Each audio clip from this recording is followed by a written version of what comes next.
Enjoy the action. It's Hearts against Celtic with Neil McCann, Pat Bonner and Alistair Lamont. Thanks, Kenny. Welcome to a pretty sodden but very noisy Tynecastle Park for our second live game in the capital in 24 hours. Last night at Easter Road was a lively enough affair, but Hearts at home to Celtic tends to be a different level altogether. Last time the home side beat Celtic here was on the opening day of last season, and Postecoglou's first league game in charge.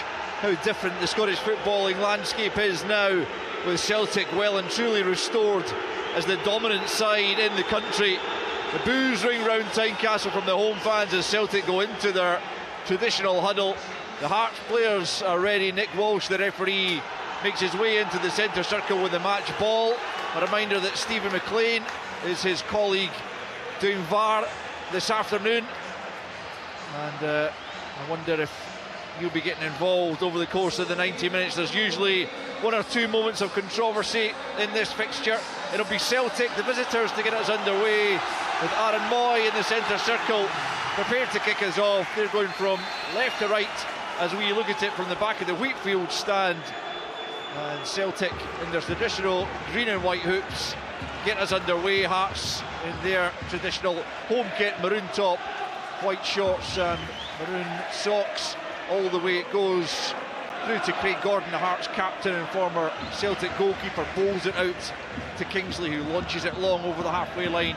Cameron Carter-Vickers is in the way. Moy now for Forrest, who got that hat-trick against Hibernian on his first start last weekend, and he just looked in inspirational form, and Ange Postecoglou will be looking for more of the same, no doubts, from him this afternoon.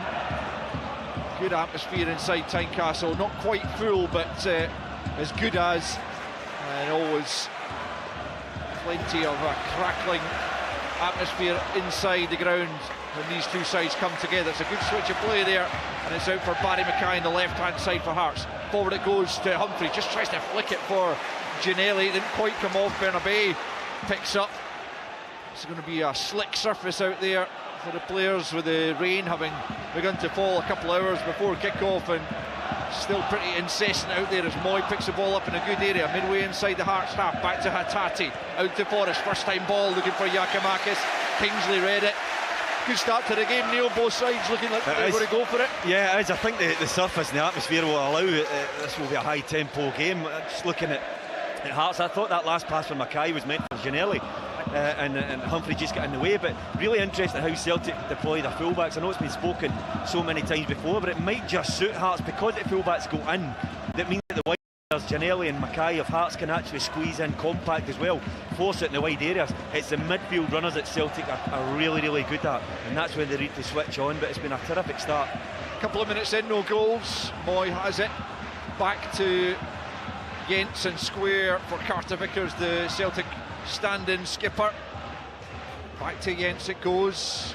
He was saying, I think in this morning's newspapers, that he's keen to make his loan move the Celtic permanent. He's been a pretty good addition, certainly from what I've seen so far.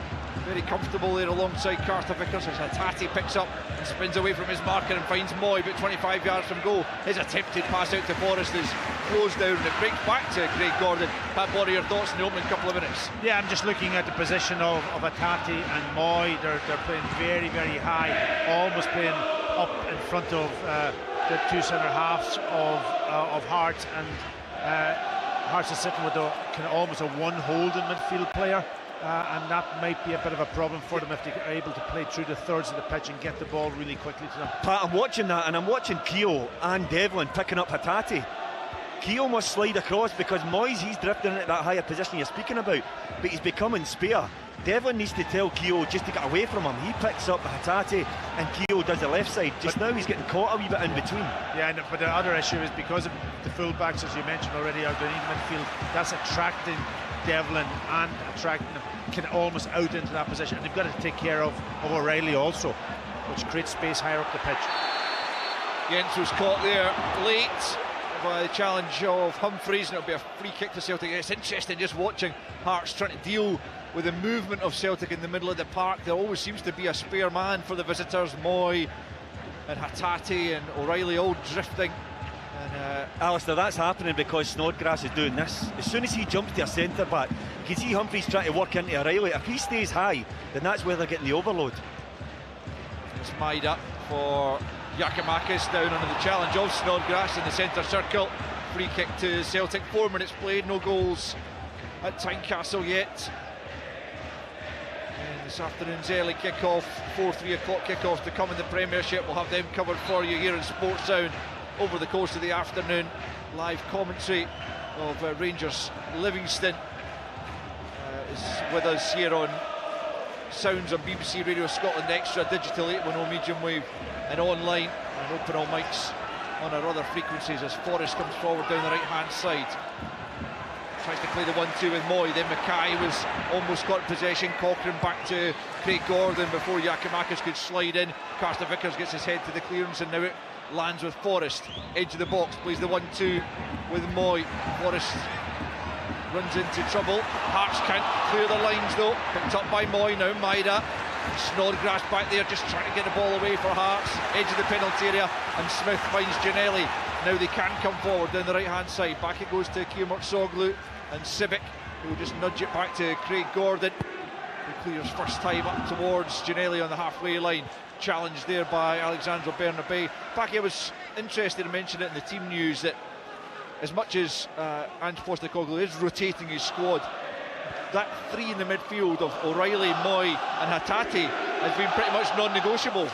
Yeah, well, listen, he hasn't got a huge many options. Obviously, Turnbull is not on the bench. I don't know, he must be injured, and he might be the only other. Deguchi's back on the bench in the last couple of weeks, but he has had no game time, so I think he's probably gone with that. I think it's worked quite well. It's interesting, the position of Moy. Normally, I think when he came first, people would be thinking he's a holding midfield player, but he's elected to push him further forward and keep O'Reilly sitting in that position that Callum McGregor normally plays, and it's worked quite well in the last couple of games. Throw in taken by Ralston, back to O'Reilly, who is playing that Callum McGregor holding role in front of the back four. As Jens picks up and crosses the halfway line, Humphreys goes back with him, out to Maida it goes in the Celtic left, midway inside the Hearts half. He's it back from Hatate. Hatate once more back to Jens on the halfway line. He'll just play it square just inside his own half to Carter Vickers. Hearts sitting deep just for the moment. O'Reilly picks up in a bit of space, tries to squeeze the pass through for Ralston, who was away up in a forward position. Hearts read the danger and they've got it through Giannelli, but he's given it away to O'Reilly. It's so difficult for the opposition against Celtic to keep possession because they're always harried and hassled so quickly. Yeah, but I would love to see Giannelli just having a race very early in the game, 1v1, kicking it past them. Ralston sweeps out to the left hand side. Maida picks up on the angle of the box. Hatate gives him the run on the outside. Hatate looking to get the better of Michael Smith, cuts it into the box. Devlin's there, nudges it back to Soglu, who clears out to the right hand side, but Celtic who are pressing for this opening goal. 7 minutes in, it hasn't come yet. Well, as you'd expect, the league leaders starting positively. 10 goals in the last 2 games. They have refound that verve and goal scoring touch, most importantly. And Postecoglou had been happy with the opportunities that have been created in the somewhat more narrow victories over St Johnstone, for instance, and Motherwell in the league. And here come Hearts. Humphreys up against Jens. Back goes O'Reilly as well. It's out to the right hand side. Smith in support, claims for a handball, and the cross not given. Devlin snapping away into the challenge on Maida. He wins it well. The little Australian midfielder back from suspension. Here's Giannelli, right hand side. Smith once more, crossing opportunity against a low ball in. Humphreys gets a touch. Mackay with a shot, saved by Joe Hart. First effort on goal, and it goes the home side's way, and that gets the home crowd up on their feet. Yeah, first of all, the cross didn't come in, and the home fans are not happy when Devlin then crunches into the challenge, and it comes back to Smith. He does deliver it. Humphreys is outnumbered, but he got himself in a good position. Didn't quite control it, but Mackay doing ever so well coming in from that left side, and he catches his shot well down low to Joe Hart's left. It was a better attack from Hearts. Just go and ask questions of the Celtic defence. And sorry, it started also from a really good tackle from Michael Smith in the right back position when he got his distance absolutely bang on. When that ball's passed out to Maida, yeah, he snapped in and won the ball, and that allowed him to break quickly up the pitch and get into that forward position. Here's Carter Vickers for Celtic, out to the right hand side, midway inside Hearts half. Forrest in it, will come to Giakoumakis. Not sure it was intended for him. Moy couldn't reach it. Back with Moy now, tries to clip it into the area. Forrest, now Moy once more, right hand side of the box, into the 6-yard box it comes. Vida off the head of Civic and behind for a corner. Good defending. I think my head is maybe looking for a VAR check on that. I'm not sure, but it looked like it came off the chest of Civic, but he did well. It just broke for him. He swung at it. Yeah, Civic made himself bid. Yeah, I agree. I think it came off his face, upper body, rather than his hand. But no doubt. But Pat, there again, that's Aaron Moy in that little position. So what Keogh's doing, he's trying to screen Giakoumakis, and he's leaving Moy. And that's asking Robert Snodgrass to go in a half shift. They need to leave the right centre-back on it. Snodgrass sits in O'Reilly, and Keogh and Devlin shuffle across ball side and just screen both. Yeah. But they're not doing that, and Moy is picking up some fantastic positions. Yeah, and just to add to that, I'll just add to that, is that when Moy picks up the ball, Kingsley is trying to step out to him, and it leaves creating a gap behind. And that ball, actually, he missed the ball and went through to Giakoumakis, who can then almost run down that little channel and behind Kingsley. Expert analysis from Packy Bonner and Neil McCann here. That's what they're here to do, and it's really interesting stuff. In the end up, that was a goal kick to Hearts, which I didn't quite understand. It almost certainly seemed to come off Civic last for me, but there we are. Goal kick was awarded. It's out for a throw-in now on the far side to Hearts. Just over 10 minutes on the clock at Tynecastle, and it's Hearts 0, Celtic 0, with St Johnstone having come from behind last night across Edinburgh at Easter Road to beat the home side, who had led and were in command until a second yellow shown to Kyle McGuinness rather turned the game. Free kick Hearts over on the far side, just about 15 yards inside their own half. Cam Devlin looking to try and take things quickly, but it'll be Michael Smith who just takes his time and tries to get his side up the park a bit. They have tested Joe Hart once already. Barry Mackay with a shot, the only real shot on target from either side in the game thus far. Celtic dominating, and the free kick is taken square by Michael Smith to Civic, and now it's Kingsley out to Cochran on the left hand side, closed down by Forrest. It's the pass away to Mackay, back to Snodgrass. He just looks down the channel for Humphreys. Carter Vickers there first though, back to Hart, out to Jens. Devlin goes and closes it away from Devlin. Good challenge. Home fans love a good meaty challenge, and Cam Devlin's more than willing to provide those. It's given away by O'Reilly to Devlin, back to Snodgrass, quickly closed down by Moy. Good play from the Australian. Snodgrass should have been more aware of him being in close proximity. Hearts have won it back again though. Giakoumakis was looking for a free kick, poor touch by Kingsley. Here comes Celtic. Hatate midway inside the Hearts half, plays it square for Moy. Moy about 30 yards from goal, tries to play in Forrest. There's a poor pass from him, and Hearts try coming to so many poor passes, Alistair. It's from both sides actually. Much like again last night at Easter Road, there was a good number of those simple looking passes that went astray. Yeah, Aaron Moy's getting himself, as we say already, getting himself into great positions, but I think he's just got to take the responsibility to take a shot on. You know, it's a wet day. It's one of those days where you can't hit it from distance and test the goalkeeper. Take the shot on. Don't be trying to absolutely be accurate in little passes, penetrating passes.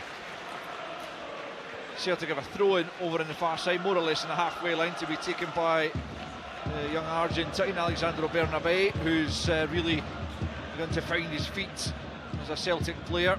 And Postecoglou now trusts him to be able to rotate in and out with Greg Taylor, more or less on a game-by-game basis. That's given away by Bernabé though. Devlin, again it's Devlin and Jens that contest the 50-50.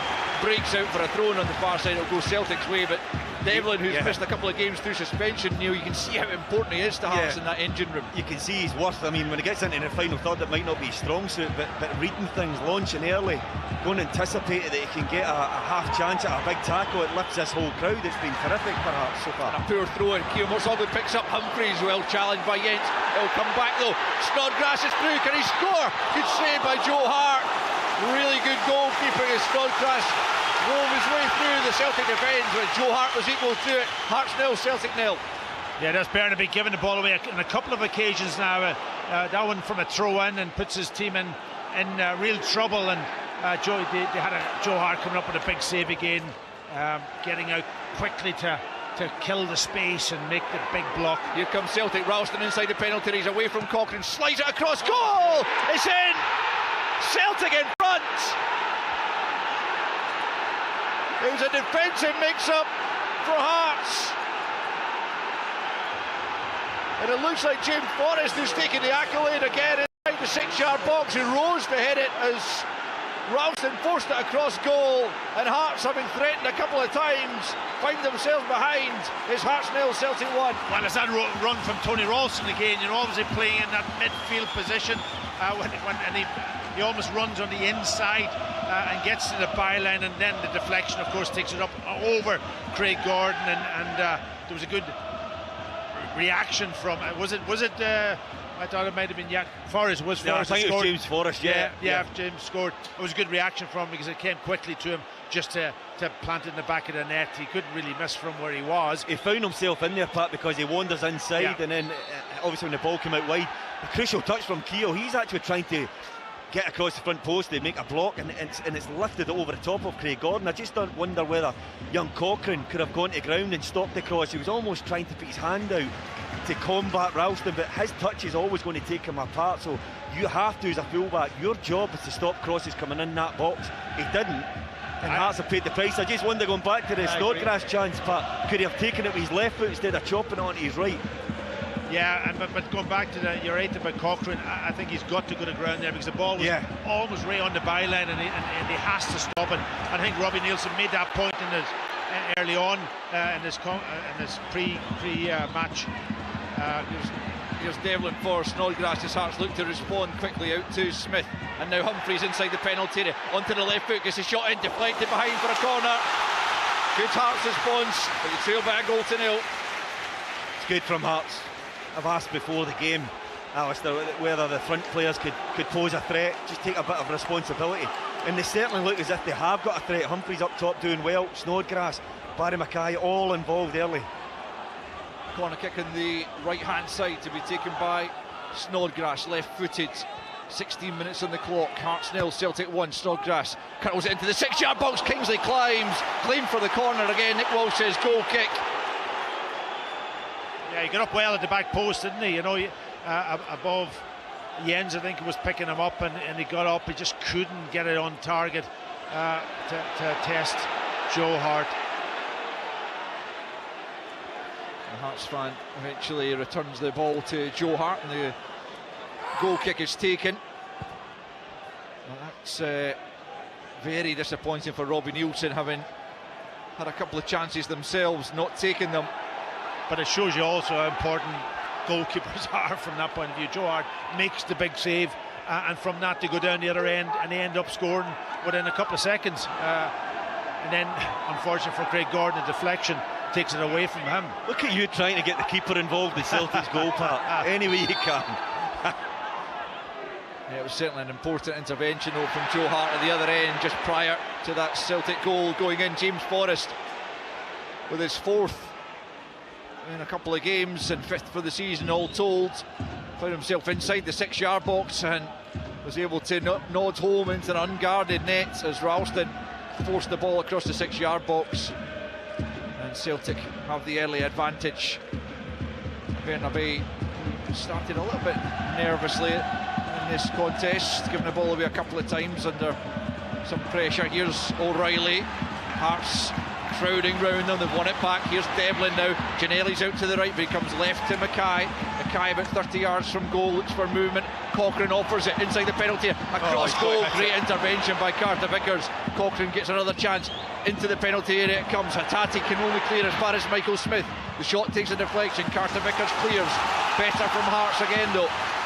Kingsley for Mackay once more, just drops the shoulder, tries to move away from Moy, back the way goes to Sibic, goes down by Hattati out to the right hand side looking for Smith. Maida gets the header in, but Smith will collect midway inside the Celtic half on the Hearts right. They'll have to start again though, couldn't find a pass, goes back to Sibic. Kingsley just taking a chance against Yakimakis, back to Sibic once more midway inside his own half. Good ball forward for Devlin, and now Kingsley once more. Hearts fans, I think, largely happy with what they've seen from their side. Yeah, I understand why, Alistair. I think they've been the better of the attacking sides. Devlin has been so dynamic in the middle of the pitch. There's a ball through there from Mackay. I think he was looking for Ginnelly again. Humphreys almost got in the way. Don't know if he was actually going to find Ginnelly in any case, but I guess there just needs to be a bit better communication there. But a nice idea, certainly, from Mackay. What a chance for Alex Cochrane, though, Alistair. It was slip pass. He tried to cross, but he choked it. I think he'd have been much better placed at just smashing that with the laces towards the far post, hoping that Joe Hart spills it. Just all he had to do is to slide it across the 6-yard box. He can almost try to kind of half cut back, didn't he? And it was cut out, but he got into a great position and overlapped down this left-hand side. 19 minutes played. Hearts 0, Celtic 1. Forward comes Celtic. It's the goal scorer James Forrest. Down he goes under the challenge of Alex Cochrane. It'll be a Celtic free kick in a good area, about 25 yards from the goal line, just out from the angle of the box on the right hand side, and a chance to try and test Craig Gordon here, if not directly from the free kick, then certainly a decent ball in for either Jens, Giacomakis, Ralston, Carter Vickers, all up there adding their aerial threat as Moy stands over the set piece on the right hand side, about 10 yards in from the touchline. Barry Mackay, the only man standing trying to block an attempt on goal from Moy. Nick Walsh sounds his whistle. Moy sends it in. Maida leaves it. The whistle gone before it ended up in the back of the net there. I know Maeda's offside, right? He is offside. Did they make any attempt to play the ball? I don't think he did. But Anthony, I think he's given a foul. Or Anthony Ralston? Yeah, did he foul on his run? Right. Okay. He gave a foul. One of the Hearts defenders. I don't know. I think it was Keogh that went down, and I think that's probably why he gave the free kick.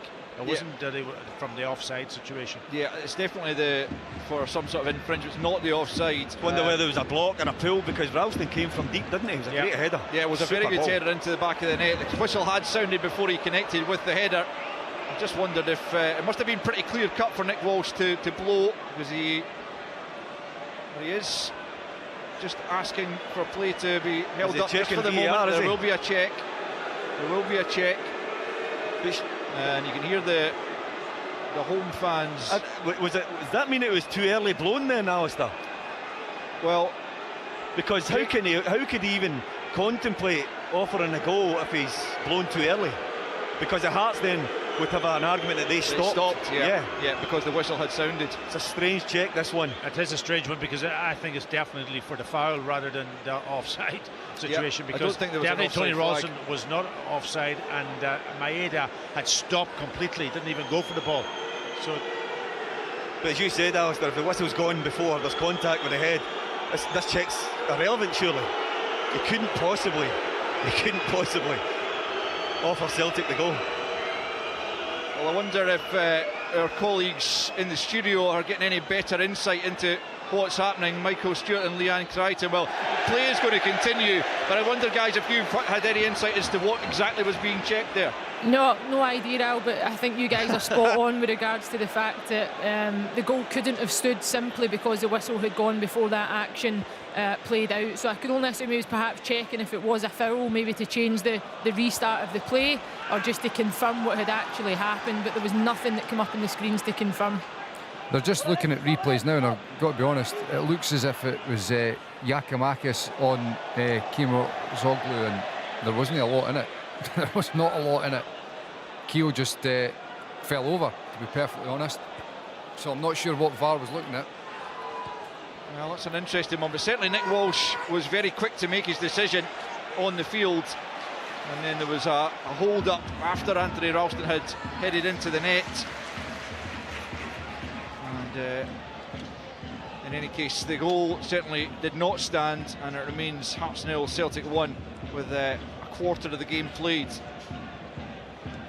Celtic have it on the right hand side, and it is Ralston who scored an equaliser in that last Hearts win here in Postecoglou's first game in charge, before it was wiped out by John Souttar's late winner. Offside flags up this time against Celtic as they try to come forward midway inside the Hearts half. They'll have a free kick, the home side. And well, one thing you would say, like, one of the criticisms, if you like, of VAR is the the hold up in play, and I just feel like that delay has killed some of the momentum and the atmosphere in the ground almost. Yeah, it's unfortunate. It has to be that delay. How long that delay is for is the question.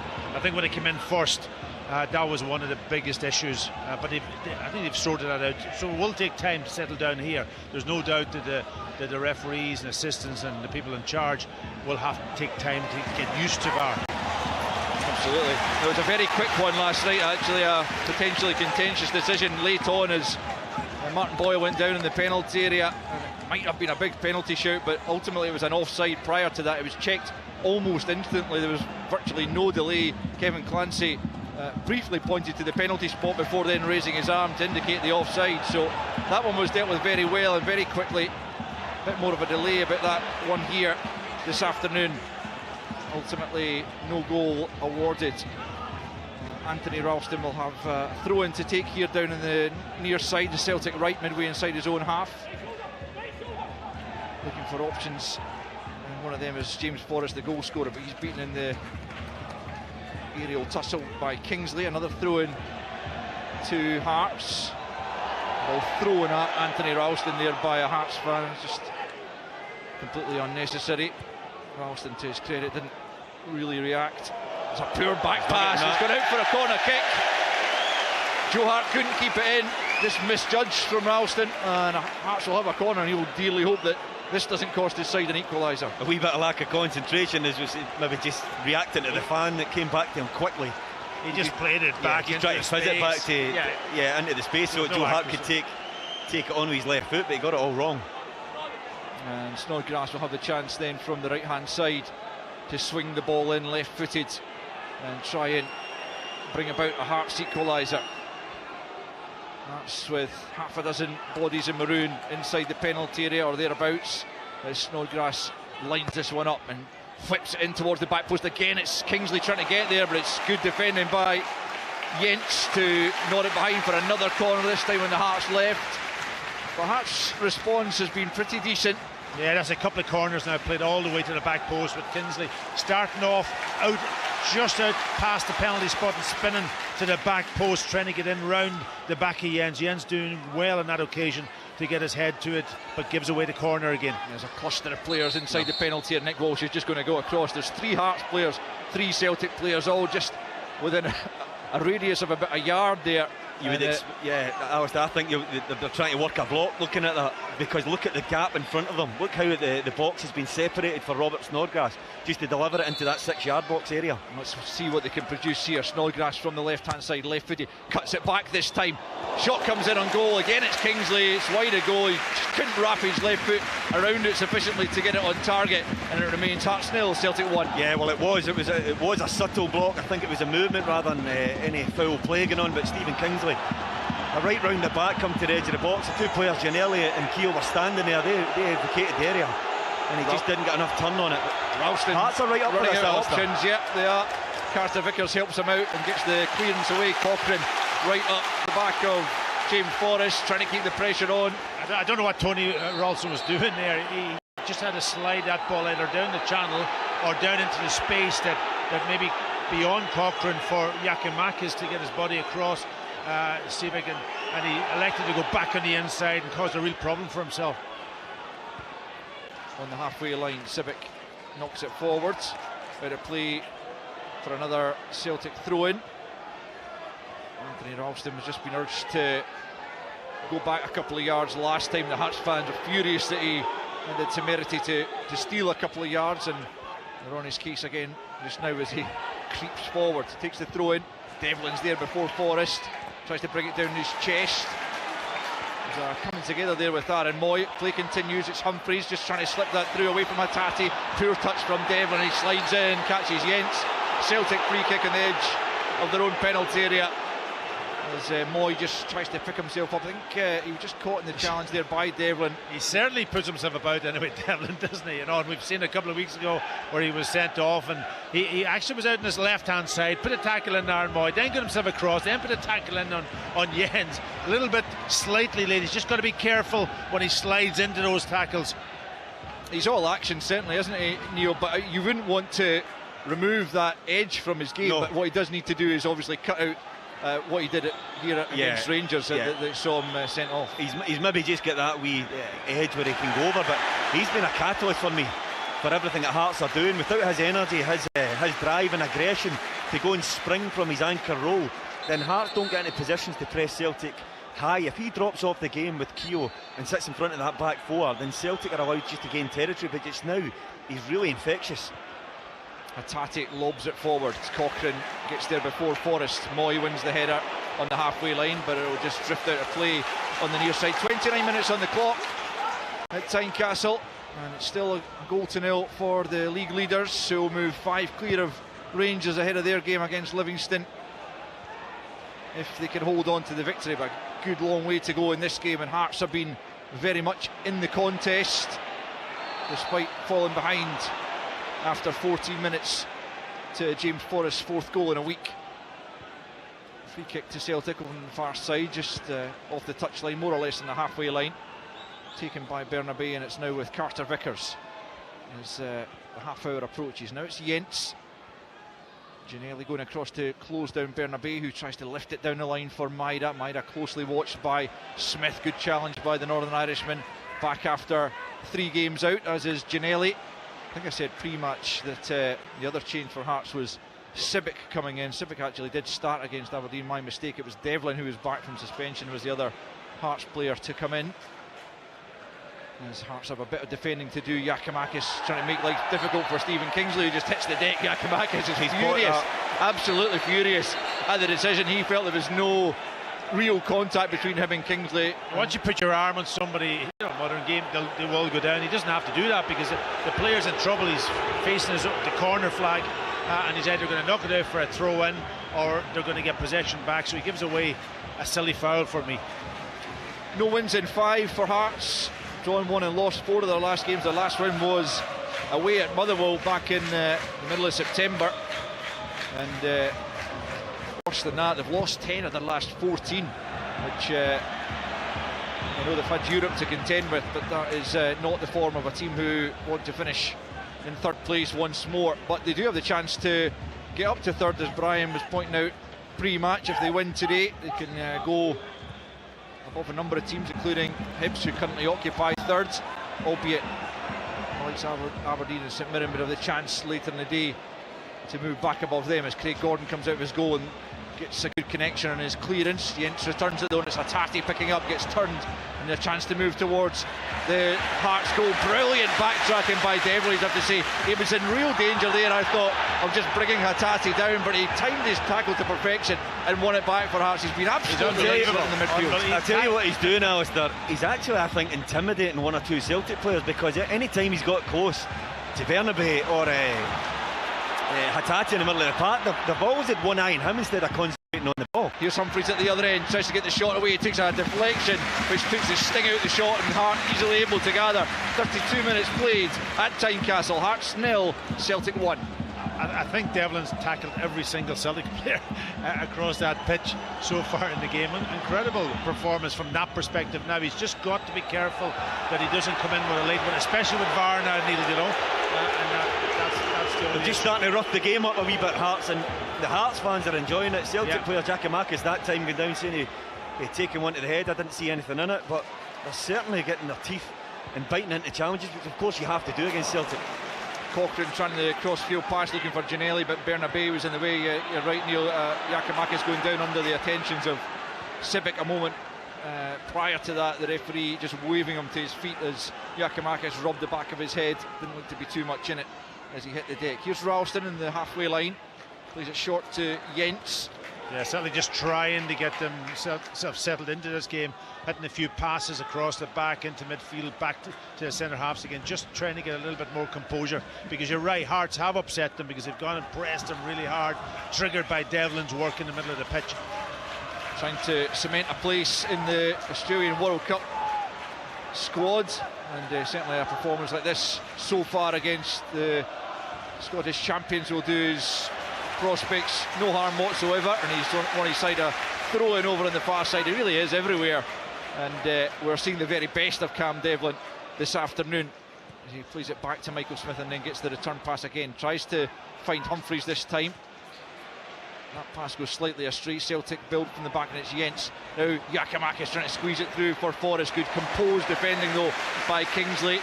And he finds Michael Smith, and now it's Devlin just about 10 yards inside his own half forward for Humphreys. That's a good ball. Not a bad turn, but Jens able to recover as Humphreys just slightly lost control of the ball and the move breaks down. But as I say earlier on, the Hearts fans are largely appreciative of what their side are doing despite the 1-goal deficit. They're playing pretty well, they just haven't been able to find a goal yet. And, no, I think they are, and that ball to Humphreys was brilliant from Cam Devlin. You can see though how tight the centre-backs partnership of Celtic is. I mean, if you roll one, the other one's right beside you, and both very imposing players, but Devlin has been the standout. They just have to be careful of those little gaps with Moy and Hatate just stepping in behind and not forgetting, of course they can go and press the play and be dominant in there, but don't forget about when the ball breaks down, those guys are loitering with intent. And that's the risk you take. Do you go and press really quickly and leave those gaps? Exactly. And if you don't want the ball and they beat the press, then you become exposed. But so far it's worked okay for Hearts. Here's O'Reilly. I haven't seen too much of him in the ball. As Jens gets it to Bernabei. Giannelli will track back. Bernabei keeps control of the ball though under the challenge from the winger. And it's back with Jens. 35 minutes played. 10 to the break. 1-0 Celtic thanks to James Forrest. Close range header on 14 minutes. Celtic playing the ball out of the back. It's Carter Vickers to Giakoumakis. Nice ball for Ralston. Hatate's through. That's a great challenge by Michael Smith before he could pull the trigger at the expense of a corner, but a really top challenge. Great reading of the game. Quick corner taken. Down goes Ralston inside the penalty area. There'll be another corner. Yeah, it was good play there from Celtic. Really quick and incisive passing. And just the final touch from Hatate inside the box. Just got away from him when he was about to probably just control it and pull the trigger. Are we checking for a penalty here? I think there was an indication to from Nick Walsh that just to hold up play for a moment at least, but no, it's going to play on. So a quick check obviously done there as Moy sends in the corner from the right hand side. Carter Vickers looked to climb but missed the ball entirely. Hatate picks up 30 yards from goal, sends it towards the back post. Well out of play though, too much on it for James Forrest, and it will remain Hearts 0, Celtic 1. Yeah, it was a brilliant piece of play from Celtic, really incisive, as you said, Pat. Just one touch stuff, slick on their surface. But Michael Smith comes from nowhere, tucking in as he should do, of course. On the opposite side is a right fullback and got a crucial block. The one that we were talking about, Alistair, was I think Barry Mackay made the challenge on Ralston, and I think he did get a touch on the ball. I think Ralston had a half sort of effort of maybe going down, realised that he tried to stay on his feet, that there wasn't enough there, and the challenge was gone. Joe Hart finds O'Reilly, who in turn plays it out Humphreys to Forrest. Yeah, Humphreys is down. That's why the Hearts fans are not happy that play has not been stopped, but it's not a head knock, so there's no real reason for it to be stopped. Yeah, I'm looking at Shankland getting ready. There must be a real problem. He must be finished. That would be a blow for Hearts, because Humphreys, as you were saying prior to the kick-off reel, as he has been impressive. The Hearts players and fans want the ball knocked out of play. I mean, there's ultimately no real reason for this to happen. Yeah, he's injured, but I think it's so obvious he's sitting in Celtic's half, and I think the crowd obviously. Is it the referee that calls that, or is the referee ultimately put the ball out? Yeah, Hatate could have done it. That would have been, I suppose you could say, sporting of him, but there's no obligation certainly on Celtic to do that, and you can bet your bottom dollar if it was a Celtic player down, the Hearts fans wouldn't want the game stopped for that. So the Hearts fans obviously trying to impose their will on the Celtic players there. Ultimately Nick Walsh stepped in and did stop the game after a period where Humphreys was staying down, and as you say, Neil, it doesn't look good. No, it doesn't. For him, and that will be a loss, albeit Shankland is of course a good replacement to be able to bring on. Yeah, he's a very different type of player, both powerful, of course, the similarities are there, but Humphreys wants to stretch teams, he's quick. Shankland's more of a clever player, who'll come off, he'll link the game, and I think probably, in my opinion, a bigger goal threat in terms of natural instincts. But nonetheless, I think that has been working so far. It's a real shame for the boy, because he looks a good signing for Hearts. Yeah, he does. He's got, as you say, that little bit of movement. He runs the channels quite well too. He'll get his body between the player a defender in the ball, and he's strong to hold it up. So he looks an impressive player. So that's another injury for Hearts. Yeah, they've not had their troubles to seek in the injury. No, for they haven't. My goodness. And Robbie's only saying about having almost a full week to work with without punctured with a midweek game to get some bodies back, and then he loses Humphreys inside the first 45 minutes. It's a real shame. Well, Lawrence Shankland's barren spell, if you want to call it that, no goals in 5, has coincided with the run of no victories for Hearts. So he would love to be able to come on and influence this game and turn it round as the game is about to restart. 6 minutes of the first half remaining. Celtic get the drop ball and Hatate plays it back to Jens. But yeah, Stephen Humphreys having to go off with an injury there, and Robbie Nielsen will certainly hope that that is not a long-term one, as Moy picks up in the right channel for Celtic, out to Forrest, about 20 yards from the goal line, cuts inside, finds Moy inside the penalty, a poor touch from him, and Kings is able to just shepherd it across the goal line under considerable pressure from Aaron Moy. Kingsley does well. Goal kick, Hearts 0, Celtic 1. Yeah, James Forrest had the option there to actually keep going on the inside and maybe pull the trigger with that left foot, but he elected to pass that little ball through to Aaron Moy. I don't think he was in a position really that he could do much with it, except come back out again, but he miscontrolled it. James Forrest was under threat of becoming the forgotten man almost in recent times, Packy, but he's looked really sharp in the last couple of weeks, the last couple of starts, as Hearts get a free kick over on the far side. A yellow card here coming for Moritz Jens as he hauled down Ginnelly in a dangerous area, right on the angle of the penalty area, as Hearts come forward on the right hand side. I'm not sure about it, Al. I'm really not. I think Jens gets goal side. Ginnelly's quick, of course, and there's a few arms flailing around whether the referees felt that one of those have connected with Ginnelly, but didn't seem to be an awful lot in it. But nonetheless, it gives a wonderful opportunity for Robert Snodgrass on that wicked left foot. Yeah, I think he could have given the free kick. I don't think it was a booking, that's for sure. No. But it puts the centre half under a bit of pressure now because he's had that yellow card.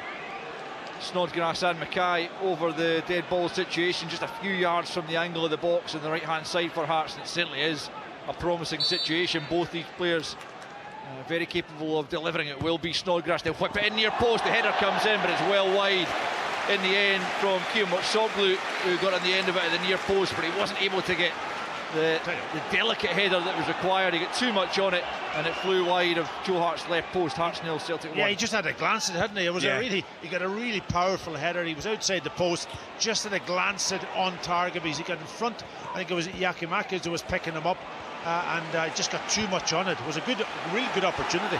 Yeah, it was. You said it. He tried to power it. Had he been maybe 2 yards behind, powered it down towards the near post, then fine. But he's across the front post. He needed, as Alistair said, just that subtle glance. Joe Hart clears from the edge of his penalty area up towards Yakimakis, who chests it down for Moy quickly. Around about him is guess who? Cam Devlin, who then chases Carter Vickers, but Celtic pop it around him. And here comes Moy down the right hand side. 3 minutes to the break. Moy infield for O'Reilly. O'Reilly about 20 yards from goal, right hand side. Now it's Forrest, little step over, trying to get away from Cochrane. He sticks with him though, and then he tries to find Tony Ralston, who come up in support and knocks it straight out of play. I think that's what the fullbacks need to do, get him on the outside, try and bite in. I think James Forrest, I still believe at Celtic he's the best winger that they've got in terms of for coming the inside, for bouncing things, for 1-2s. That's why he scored so many goals for Celtic. But on the outside, I think young Cochrane can engage quick, he can stop crosses coming in, because I don't think James has that electrifying pace that he once possessed as a young lad. Yeah, that's goal 101 for him in a Celtic jersey. Phenomenal achievement last week with his hat-trick of notching 100 in a Celtic jersey, as Ginnelly goes down under a challenge from O'Reilly. Free kick, Hearts. And all this is really just getting the Hearts fans riled, getting them right behind the team. It's a crackling atmosphere, really good. Hearts have been decent in the game, you'd have to say, but Celtic do lead by a goal to 0. James Forrest after 14 minutes. I think Ange Postecoglou will be delighted that his team's in the lead at this stage. They haven't played, maybe because they haven't been allowed to play with Hearts getting at them, but to be 1-0 up in this game, I think he'll be very, very happy with that. Snodgrass takes the free kick shot out to Mackay on the left hand side, back with Snodgrass, and now Ginnelly on the left touchline. Comes inside Ralston, back onto the left foot. Can he find An opportunity to cross. Ralston sticking with him. Still Ginnelly. Left hand side back to Snodgrass. First time ball. It's a good ball. Good defending from Yakimakis. That's a penalty. It's going to be a penalty. Cam Devlin That's goes got down. to be a penalty. Referee's waving it on. I think they'll check goes this. Down. I think they'll check this and they'll get it. That has to be a penalty. Oh, it looked very much like a penalty as Cam Devlin stays down. Celtic come forward. I think after this phase of play, I think they've got to check this. Yeah, of course they will. They will indeed. Nick Walsh, he just waves the Hearts players away. Now they're protesting, but of course it will be checked. Listen, if he's got this one right and I'm wrong, then I'll eat my jacket, because that looked as clear as it comes, and I don't think he required any help from VAR there. We're sitting up with the gods. And it looked an absolute wipeout job. Yeah, listen, Neil, I agree with you. I don't think Carter Vickers got anything on it, and I think it's a penalty. I think it'll be called. Well, VAR will be checking this right now. Nick Walsh just holding play up. And you're right, I don't think he needed the help. That's the point. It looks so clear. Well, the home fans applaud the announcement and the big screen announcement that they're checking for a possible penalty. What this will be... Was it Yakimakis or Carter Vickers? I think it's Carter Vickers, isn't it? I thought it was. I thought it was, yeah. And it's a yellow card. I mean, it's quite a crude challenge. What this could be is the first on-field review of a decision if Stephen McLean, the VAR, this afternoon decides, in his opinion, that Nick Walsh has got this wrong. He could recommend that Nick Walsh comes across to this near side and has a look at the VAR monitor, which hasn't happened in Scottish football thus far. Still the check goes on.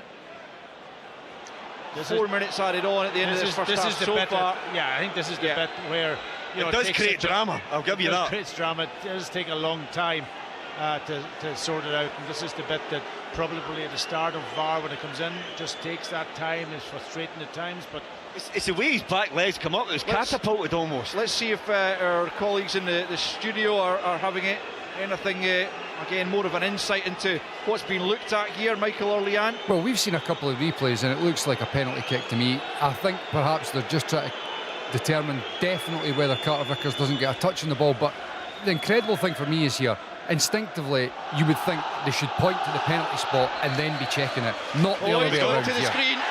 He's going to review it. Nick Walsh. He's made the television screen sign, and the first ever on-field review in Scottish football is about to take place. Nick Walsh coming to this near side. The Wheatfield stand is entirely populated by Hearts fans, and Nick Walsh is now almost entirely apart from part, vision. Of course, Alistair. It's a penalty kick. I mean, you can see it here. Yeah. Cammy Devlin is getting the ball. He's the one that knocks Michael, it forward. why is he asked then to go over and look at a video? Surely the guy see it, Stephen McLean sees Nick it. Walsh has had a look. He's back on field. Yes. He's pointed to the penalty spot, and our first instinct has proved correct. Nick Walsh has overturned his own decision and given Hearts a penalty. A big opportunity to grab an equaliser before half-time. Great drama at Tynecastle. I've got to say, I don't think it's there's any incredible. complaints. It's incredible in the studio here, like you guys. That should have been a penalty kick right off the bat and then checked the other way round. Yeah. You know, because everybody instinctively looks at it and goes, Stonewaller. You watch the replay and then you go, okay, maybe Carter Vickers got a touch on it, but you know what? The video evidence backs up what you instinctively thought. For Nick Walsh not to point to the penalty spot, I find incredible. Thank goodness for VAR. Okay, Mikey, it's Lauren Shanklin. I'm not sure he's touched the ball since he's come on, and he's going to step up here and try and beat Joe Hart from 12 yards. Up he steps, Lauren Shanklin scores! Right down the middle, Joe Hart dives to his right. Hearts won, Celtic won. Not a bad first touch. And it must be difficult. There's so much going through his mind there, standing over it. Of course, the drama of VAR, and I agree with Michael totally. That's every day a penalty from our position. Nick Walsh eventually does get the right decision. Lauren Shanklin's then charged with the task of beating Joe Hart when he's not touched the ball, but he was emphatic right down the middle. And I tell you, it's no more than Hart have deserved from me. I think they've been right in this match. The catalyst being Cammy Devlin. He wins the penalty, and Lauren Shanklin looks like sending his side into the break, level terms. Yeah, and what's an important goal to get right before half-time also. And I can't disagree with Neil that the Hearts have been on their front foot, all triggered with Cammy Devlin's energy in the middle of the pitch. going after people, upsetting Celtic, not allowing them to get control of the game. Very fitting that it was him that won the penalty, because he was first to the loose ball, wasn't he? Just got there before Carter Vickers, and down he went, and it looked to all of us like a penalty, and ultimately Stephen McLean, the VAR, deciding he felt the same. Nick Walsh changes his decision after a review on field, and Hearts back on level terms. Lawrence Shankland's first goal in 6, his 7th of the season all told. And we are deep into injury time. That goal was scored 3 minutes into injury time. I think 4 was officially added on, but there'll almost certainly be a lot more than that. As ludicrous as it was, because it doesn't point to the spot initially, it was actually quite good drama. I enjoyed it. Yeah, we'll see if you're saying that this time next season. But anyway, no, you're right, it was. There was great tension. The Hearts fans getting right behind the decision. And they've knocked the ball out of play here though, and given a cheap throw into Celtic, quickly taken by Moy. Now it's Celtic's turn to try and respond, but they have been, it strikes me, slightly rattled by the way Hearts have imposed themselves on this game, as Cochrane sweeps the ball up to the halfway line. 4.5 minutes of injury time have been played. It's O'Reilly on the halfway line. Back to Carter Vickers. Forrest. Home fans. I wonder how long exactly we lost there due to that VAR decision. It was a long one, wasn't it? A long one. There was a long gap between when they stopped play, because they had to go up the other end of the pitch before the game was stopped, and then of course waiting for, and Celtic's on the attack here. Yeah, Maida trying to squeeze it into the penalty area for Forrest. Breaks back the way of Bernabei, and now Hatate midway inside the Hearts half. Bernabei out to Forrest, who's over on the left-hand side for the moment. Tries to clip it into the penalty. He claimed for a handball just inside the box. Celtic here's another one. Surround Nick Walsh. And that's gone out of play on the far side. Yeah, this is, check that, are they? Yeah, this is the other situation. You know, if there's any risk of a handball in the ball, the players will claim for it. I think Brian McLaughlin, our pitchside reporter, seen a quick replay of that, Brian. Yeah, I think it's a handball, Al. Michael Smith, they're waving play on. Yeah, Michael Smith's arm is out. It certainly hits his hand. Was it so close to him, Brian, maybe? They can't move? Possibly too close to him, but yeah, his arm is certainly out though. Inside the penalty area, Brian, yeah? Difficult to see them from the angle I've looked at, but yeah, I think it was just inside. Okay, well, Nick Walsh's wave play on, so VAR have had a quick look at that and decided, for whatever reason, that that wasn't worthy of a penalty as the half-time whistle goes. And what a first half it's been. Great drama, as they say, great tension at times inside Tynecastle. Hearts started the game well, had a couple of efforts on goal, one saved by Joe Hart from Barry Mackay, then Robert Snodgrass was denied, and within seconds of that Celtic broke up field and Anthony Ralston squeezed the ball into the 6-yard box of Hearts, and it found its way to Jane Forrest, who had the simplest of tasks to nod it into the empty net, and that was 1-0 Celtic. Hearts, to be fair, did react well and get themselves right back into the game, although Rio Hatate, 10 minutes before the interval, had a brilliant opportunity and was denied only by a tremendous Michael Smith last-ditch challenge inside the box before he could take his shot at Craig Gordon's goal. Just before the 45 minutes were up, in the other penalty area, Cameron Carter-Vickers wiped out Cam Devlin. Nick Walsh, the referee, waved play on initially, but after a VAR check and review, he reversed his decision, and up stepped Lawrence Shankland, the substitute, with what might well have been his first touch in the game after coming on, sent the penalty straight down the middle. Joe Hart dived to his right, and that was the equaliser. Celtic with a claim for a penalty just before the break. The guys will have a look at that at half-time, no doubt. But at half-time at Tynecastle, after a breathtaking first half, it's Hearts 1, Celtic 1. On digital radio, online at BBC Sport Scotland, or play BBC Radio Scotland Extra on your smart speaker or BBC Sounds. This is Sports Sound, where Scottish football lives. What a goal!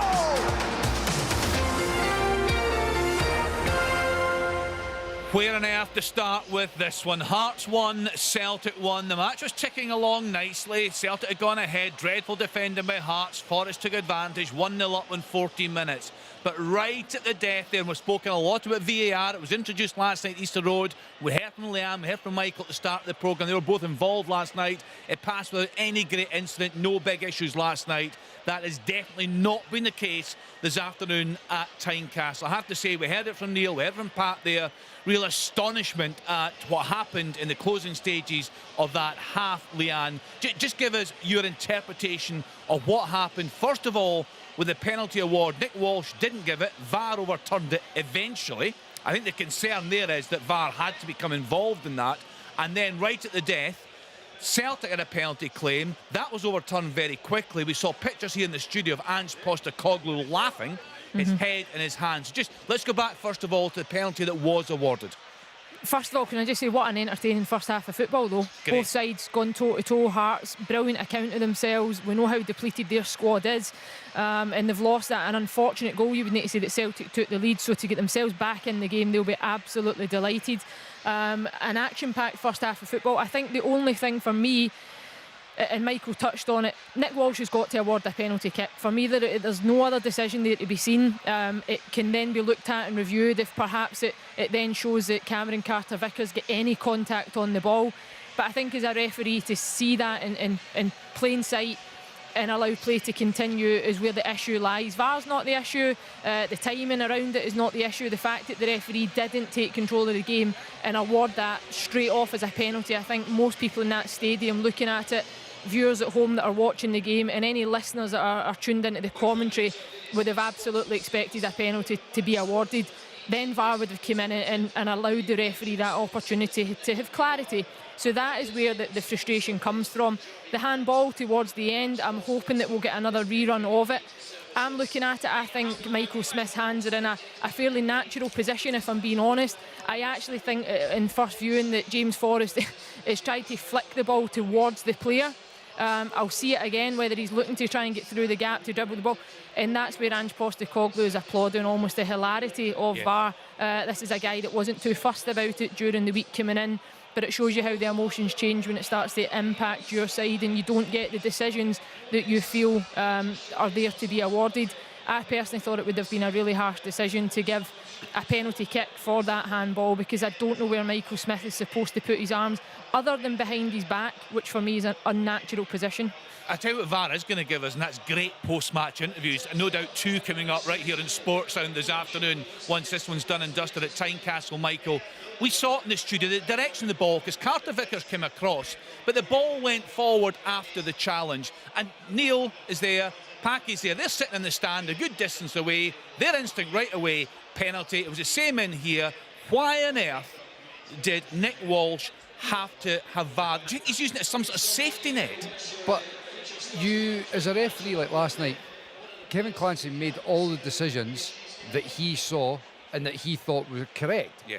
There's no point in not making a decision and then thinking, oh well, VAR will clear it up. Make the decision that you feel is correct. So he obviously felt it wasn't a penalty, which is very concerning, because he's got a perfect line of sight. He's probably about 5 yards away, right behind the ball, and he, as you said, he sees where the ball has gone. So, from my perspective, as Leanne's already mentioned there, and I was saying during the game there, the decision should have been pointing to the penalty spot and let VAR clear it up after that. For the game to roll on for a minute or so was incredible. We were laughing. We were like what Ange Postecoglou was at the end, laughing at the decision because it was embarrassing. Michael, could you assume that maybe he knew it was a penalty, he was letting it go just to check the system out to see? But the system would be checked. I'm only throwing that in as a. But that, like Packy, that's a serious point though. You make the decision, it's going to be checked by VAR anyway. So we have to assume that he thought it wasn't a penalty kick, which I just find incredible. There's also the one earlier on in the half with the Ralston header that we debated whether there was a foul in the build-up to it. I think it was Maeda that was offside, but Ralston wasn't, and it was blown pretty early. And I think those are the instances that VAR allows you to play on there and let the goal happen, and then you have the beauty of being able to review it and confirm. But I feel Nick Walsh today is perhaps been too quick to blow in that early instance, to give himself the chance to ensure that he gets it spot on, whereas in the latter part is used it as a safety net, perhaps knowing that there would be some sort of review. I don't know. I just think it's a really poor decision not to give a penalty. I tell you what hasn't been quick, Neil. We saw this at Ibrox, the game Rangers against Liverpool. Remember the Harvey Elliott one at the end? It was very obvious that was a goal. We waited an eternity that night, and it was the same for the decision there to give Hearts the penalty. Why on earth it took so long, I don't know.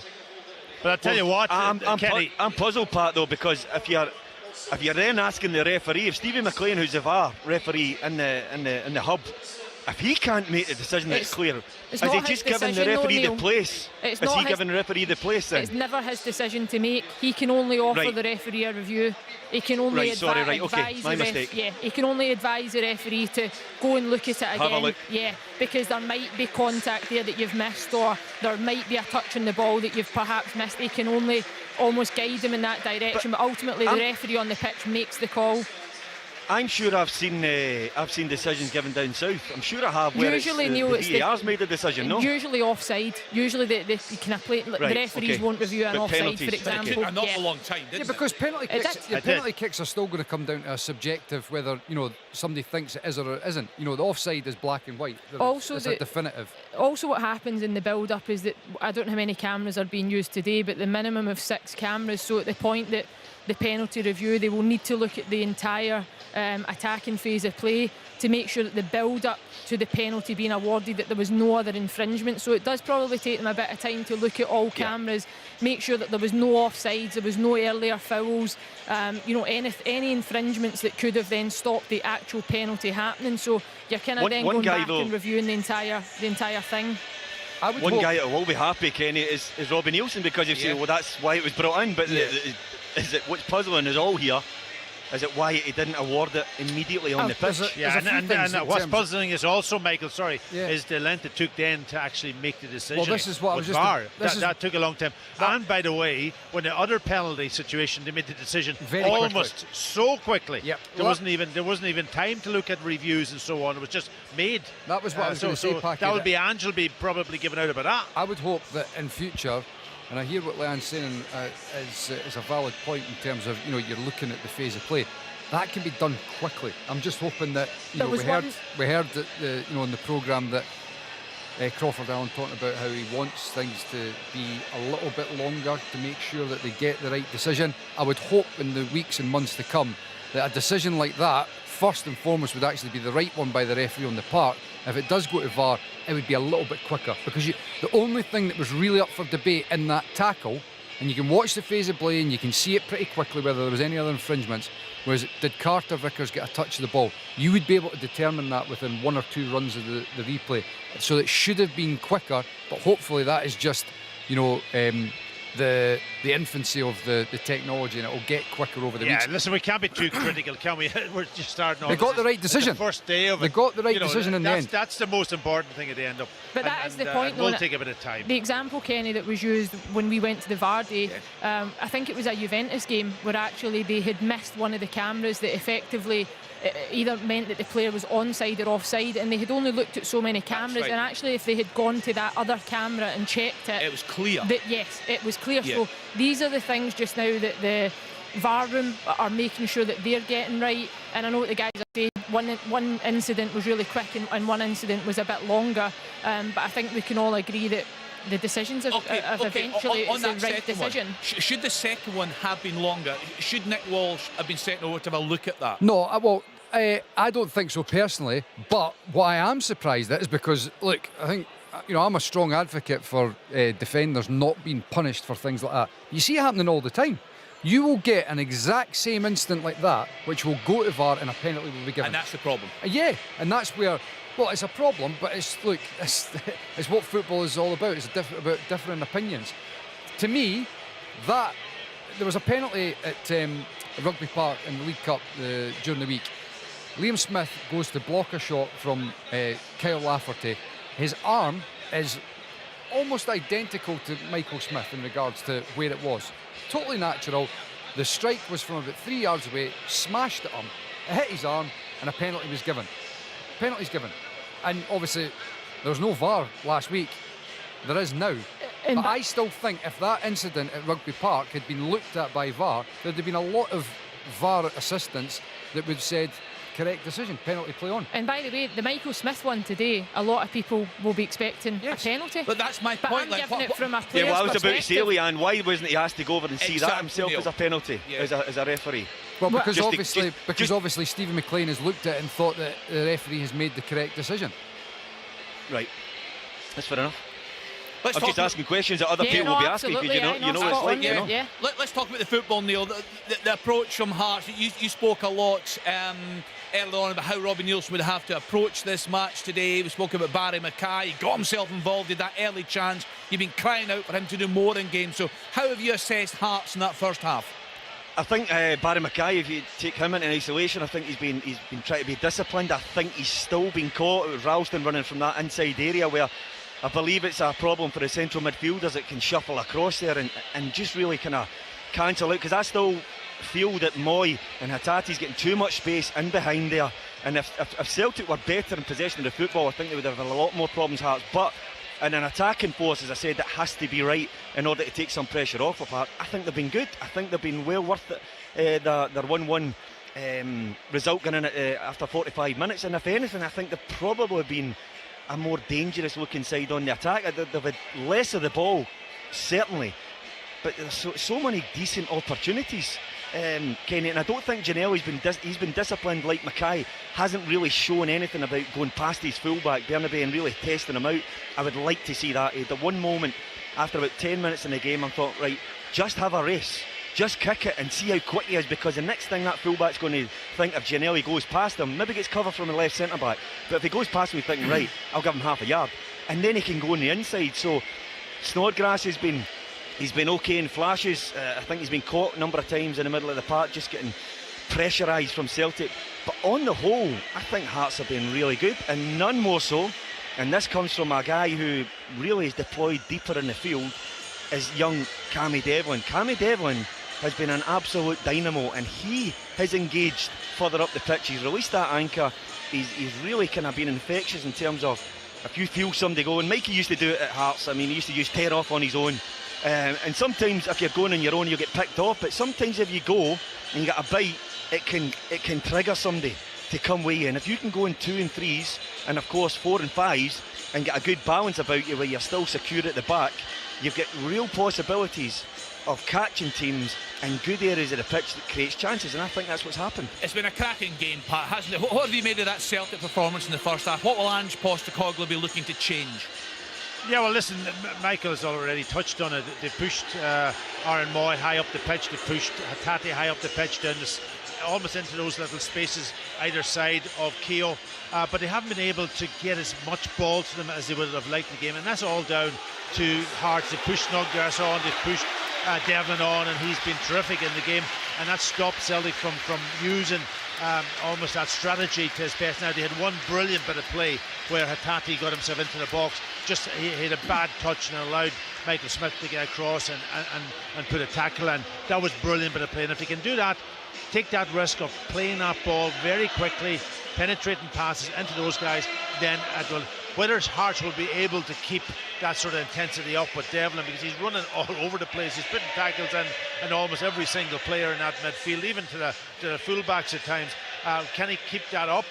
And as the game goes on, Celtic might be able to get a bit more control, and then to become a real threat to the Hearts team. This game can go either way. Yeah, we shall find out one apiece. It's finally poised. So many talking points. No doubt plenty more to come. Let's get back to our team at Tynecastle. Neil McCann, Pat Bonner and Alistair Lamont.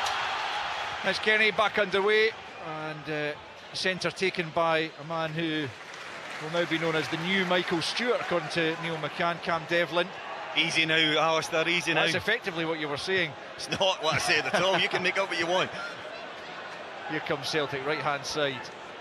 Devlin trying to get in there before Moy, but Moy gets the better of him, just uses his strength, slides it forward for Hatate. Right hand side, it's Forrest, tries to get that through to Yakimakis, but Soglu was in the way. Hearts have it back. Mackay spins and plays it off a Celtic player out for a throw-in on the far side. No changes at the interval, just the one change made so far, and that was Lawrence Shanklin coming on for the injured Stephen Humphreys, and what impact he made, scoring with what I think might well have been his first touch from the penalty spot after that VAR decision, or VAR involvement certainly in Nick Walsh's decision. Cochrane plays it forward down the left-hand side. Ralston goes back the way towards his own goal. And plays it to Joe Hart right on his goal line.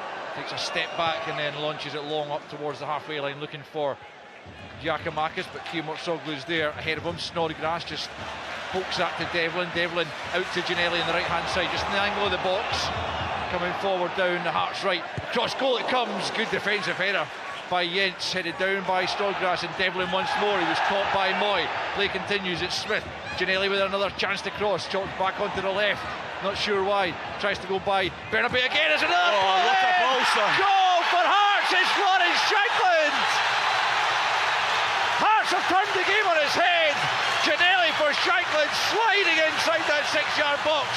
And within a couple of minutes of the restart, it's Hearts 2, Celtic 1. Well, there you go. I'm talking about it there in the break, about just go and see what the fullback's got. He stood him up, he went the outside. The first cross, which was a good cross, was cut out. The next time he gets it, he fancies it because he thought, I went past him the first time. He'll go at it again. What a wicked cross. It's low.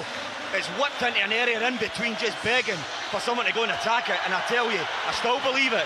Nobody better in the Tynecastle in the Hearts jersey than Lawrence Shankland to go and attack things that they're put in to the right area, and it's a solid finish. Wonderful start to the second half.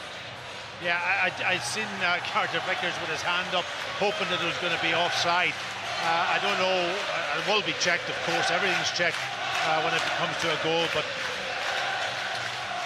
Yeah, quick word from the guys. He's onside. It's definitely been given. He was onside. I tell you, I'm absolutely with Neil there. That when he was talking about half-time, I was at the exact same moment when Ginnelly was facing up the fullback. I was in the studio saying the same thing. Get to the byline, take him on. And even there, he had the chance. He cut back, and I'm thinking, oh, you've missed it. But he did it again to the byline, across the face, and Shankland does brilliant because he gets to the other side of Carter Vickers and he holds him off.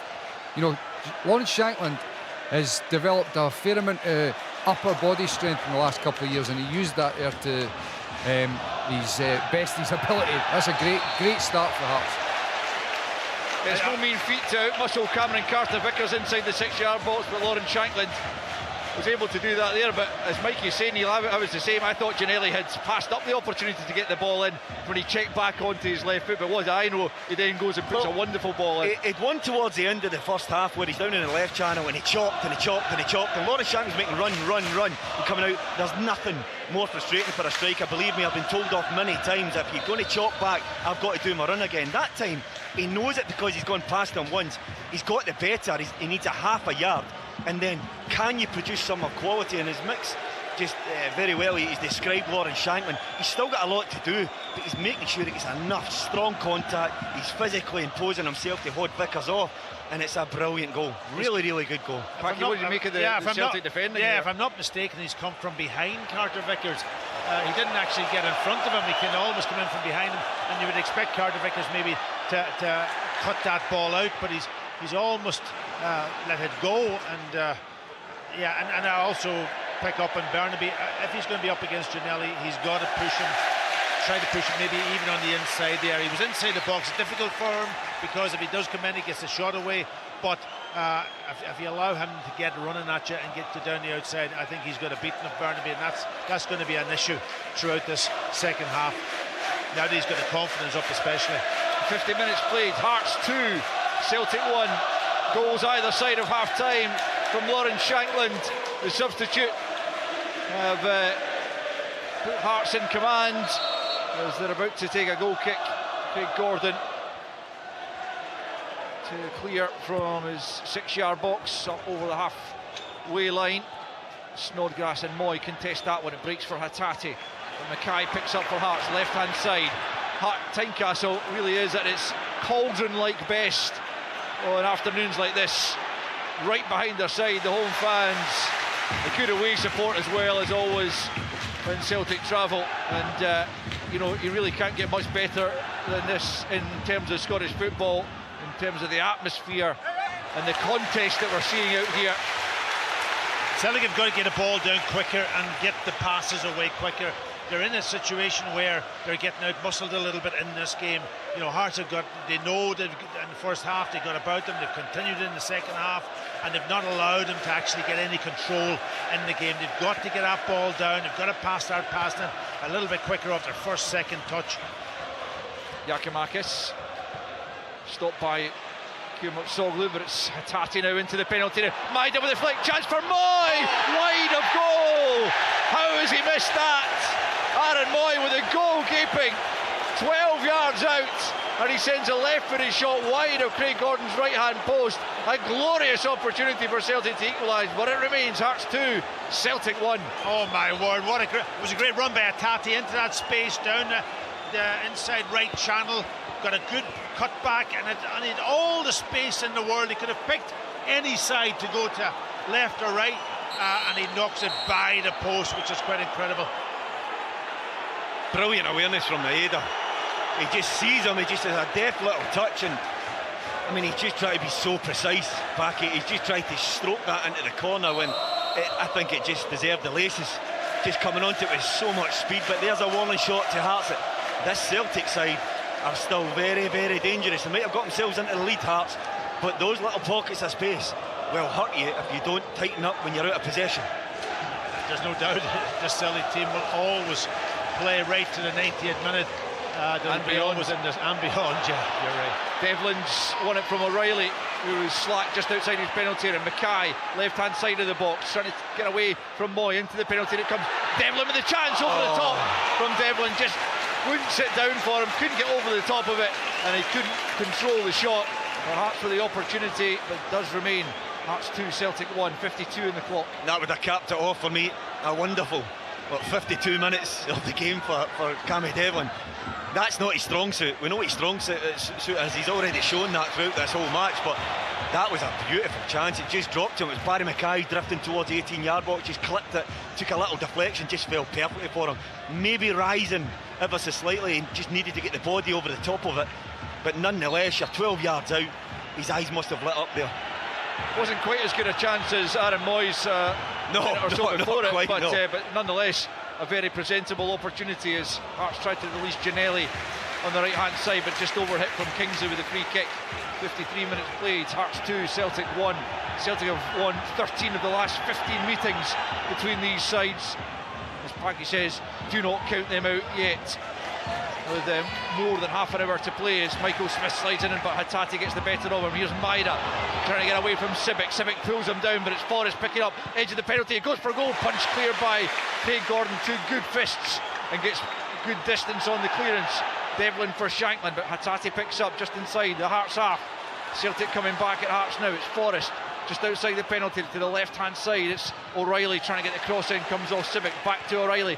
Does get the cross in this time, headed clear by Kingsley, and out for a corner kick to Celtic down on this left-hand side. They're asking Ginnelly why he didn't put the boot through that there.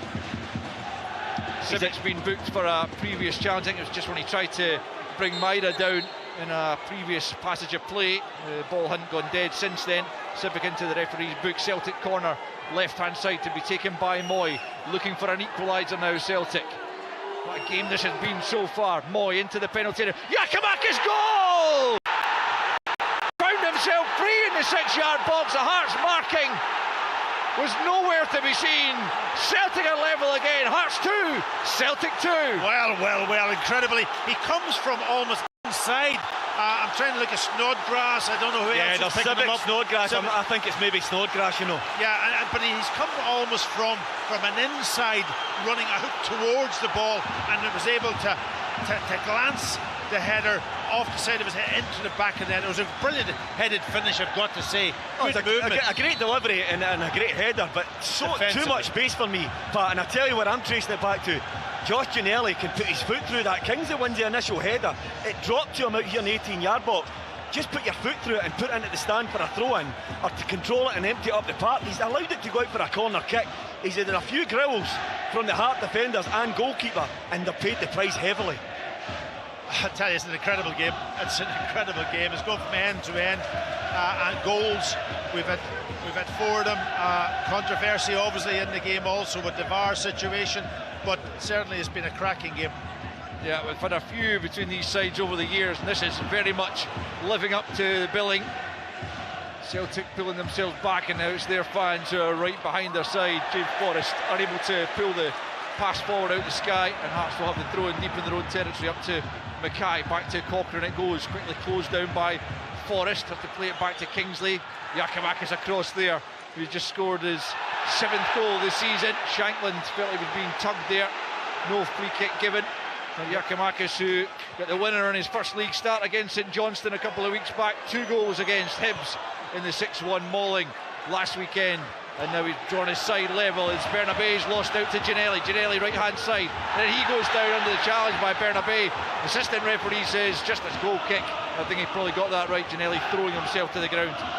Yeah, I think he did, but just Bernabei struggling a little bit in that position. I think he's shown there's a great turn from Maeda to get away from Michael Smith. Michael Smith trying to get back at him, and Maeda's into the penalty area, tries to force it across goal, and Michael Smith does enough to force it behind for a corner kick, the side from which they provided the equaliser just a moment ago. Forrest trying to take it quickly for Moy. Moy, left hand side of the penalty area, and it comes. Giacomakis is in there again, goes high up in the air. Kingsley lets it bounce, rather ill-advised perhaps. Devlin comes in, but the free kick's going to go Hearts' way inside their own box for the challenge of Moy.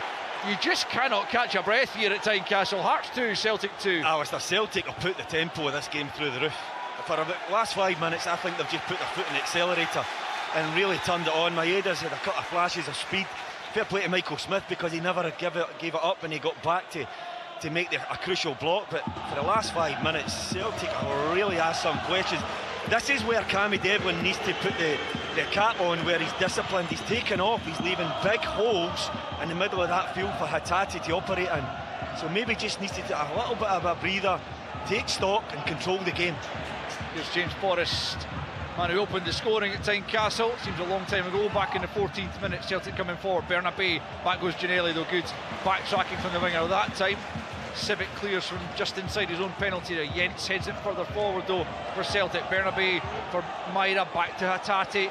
Giacomakis for Hatate once more. Moy, edge of the penalty area, curls it goalwards, saved by Gordon. Maeda on the follow-up, goal for Celtic, and Celtic have moved back in front. What a game, to and fro, and Celtic have turned it round once more. Maeda with a goal. Celtic celebrate with their fans. Hearts 2, Celtic 3. Wow, that's incredible again in that area that you talked about, that where Cammy Devlin probably, you're absolutely right. That's when that forward press, if you don't, you've got to sit at times. You can't just keep doing it all the time. And Celtic exploited the space to get a shot away. I thought Craig Gordon probably should have pushed it wide. He's knocked it back out into an area where Maeda was following up. But what a turnaround in this game. Incredible. Being 2-1 down to turn it around within a short period of time. And you're right. I think Celtic have upped the tempo. I was just wondering whether he was going to go to the bench to create that, but the players themselves have done it. Yeah, but that gap, I've been saying it since the start of the match, it was going to hurt them eventually. They didn't deal with it. Aaron Moy, who's a player who stood out like a sore thumb for me in that area, picks it up. I don't think it's a great shot, maybe to a nick or a deflection, but Craig Gordon, who's normally so accomplished, has parried it into an area where, listen, that's where you earn your money as a forward player, because you're on the front foot, you're gambling. The Hearts defenders didn't react quick enough, and they were punished yet again. I mean, it's gut-wrenching for Robbie Nielsen and what they put into the game, but there has been signs there that they need to control that area in front of the back four. They haven't done, and they've been extremely harshly punished. Dyson Maeda's 3rd goal of the season. Kieran Moksoglu tries to release Devlin in the Celtic penalty area, but it's too much on the pass and it's behind for a goal kick. We've played an hour at Tynecastle, and what an hour it has been. And Celtic from 2-1 down lead by 3 goals to 2, and boy have they turned up. We did say at half-time, if Celtic get control of the game, which they have done now in that sort of for almost 8-9 minute period. Here's Ginnelly though, right hand side, chance to cross. Devlin goes down again under Jens's challenge. What's the decision going to be this time? He's pointed to the spot this time, Nick Walsh. Jens reckons Devlin's gone down too easily. But Hearts have another penalty. Devlin again, the player deemed to be foul this time. by the referee. Again, it will be checked. I wasn't so sure about this one. I know Devlin gets there first, but I wasn't sure how much contact there is in this one. Certainly the first one, but both defenders have made challenges. Carter Vickers, I don't think he got a yellow on it. Jens is already on a yellow card. He makes a challenge in the box again. Yeah, the ball comes in really quickly to Jens. He almost stood still just to go and play the ball away first time, but Devlin comes in on the blind side, just nicks in front of him, and whether there's been contact or not, this will again, VAR will come into his own here. Well, my first instinct that Nick Walsh was going to his pocket to boot Cam Devlin. That's what I thought, for a dive, and then he took his time, pointed to the spot. Lawrence Shankland at the moment has the opportunity. He's going to take the spot kick for a hat-trick. Is he giving it? Yeah, it looks like he's awarded it. Yeah, what a chance for a hat-trick for Lawrence Shankland. But again, is there a shout there for a yellow card, the second yellow card? Well, again? I think he's made an obvious attempt to go for the ball. Yeah, I don't think it was a deliberate because the penalties awarded. The yellow card that might have been given if it was outside the box isn't. Here's Lawrence Shankland for the hat-trick, for the equaliser, up against Joe Hart, saved on the rebound. Shankland, Ginnelly into the net. 3-3. What a game this is at Tynecastle. Shankland denied the hat-trick, but Hearts don't care because Ginnelly's drawn them level. Hearts 3, Celtic 3. Good stop from Joe Hart, isn't it, Pat? But there's what I'm talking about, the Celtic's third goal, about defenders maybe flat-footed. Ginnelly's on that, and he gets his reward by taking a gamble. The only question here, whether he's inside the box when he's stuck, when he hit the penalty. Oh, they'll check it. They'll check it on VAR, That's the only question here. But yeah, it's unbelievable game, drama. Well, I mean, you really are running out of superlatives for this game. Josh Ginnelly quickly in on the follow-up. Was he in too quickly is the question. The guys in the studio have had a look. Leanne and Michael. We're hoping to see it again, Al. He's not in too soon. He's all right. Yeah. He was close. I thought perhaps he might have been offside, but rather than in too soon. But he's fine. What we're debating now is the fact that there's not a yellow card being given to Maurice Jens, because my understanding would be that would only be the debate around a red card. Whether you make an attempt to play the ball or not doesn't mean that you're not given a yellow card, because he's got it completely wrong. So it's, for me, it's a second yellow offence regardless. I believe that as well. That's why I asked the question, Leanne. And then you take in Carter Vickers as well. Didn't get a yellow for the first penalty. So big calls all round. If you make a genuine retake. Oh wow! Well, Nick Walsh has just made the drama. So Ginnelly must have been in, or somebody's in. He's made the motion on the TV screen. Somebody's in. This VAR. It is a retake of the Hearts penalty. It was missed by Shankland, saved by Joe Hart. Shankland then gets something back on it to push it towards goal. Ginnelly. It's two Celtic players that are in the box. If you remember, Rangers had one of these in the Champions League against Napoli, if I'm right. It's two Celtic players that are in the box. Ginnelly's on the line. I understand that, Michael, but if you remember, that is ridiculous. There's two Celtic players that have run into the box. Ginnelly is on the line. But Napoli did that against Rangers, Michael, and Alan McGregor saved it. And the goal scorer encroached the box. He was then got a retake and then he scored it. Ridiculous. Shankland's going to step up again against Joe Hart. He does have the chance of a hat-trick then. It's still 3-2 Celtic, unless Shankland can beat Joe Hart this time, which he does. This time the goal will stand. Lawrence Shankland has a hat-trick, and Hearts are level again. But this game has had just about everything. Hearts 3, Celtic 3. Who wants some VAR in the football for a bit of entertainment? Wow. I tell you, he went the same side. It becomes a mind game between the goalkeeper Joe Hart and Lawrence Shankland. Of course, Lawrence, first penalty is saved. Does he change sides? Does he go down the middle where he's already scored? Does he go the opposite side? He's chosen the same side that he went. I tell you, it wasn't that far into the corner. I thought his first penalty was a better strike, but it's better all round because it hits the back of the net. Wrong foot's Joe Hart, and Hearts do get themselves level after all. Brian's got news of some Celtic changes. Yeah, there's going to be 3 changes made. Greg Taylor, Haksabanovic and Leo Labada are coming on. The players coming off: Bernabe, Forrest and Dezana Meada. Thanks, Brian. Well, Bernabe's had a tough afternoon, certainly. Greg Taylor on to replace him. Haksabanovic and Abada coming on in the flanks. My goodness, I mean, we've still got 25 minutes to play. I know, and this game, as I said, at half-time can go either way, 3 each, quite incredible. Stevie McLean's in that VR box on flames right now.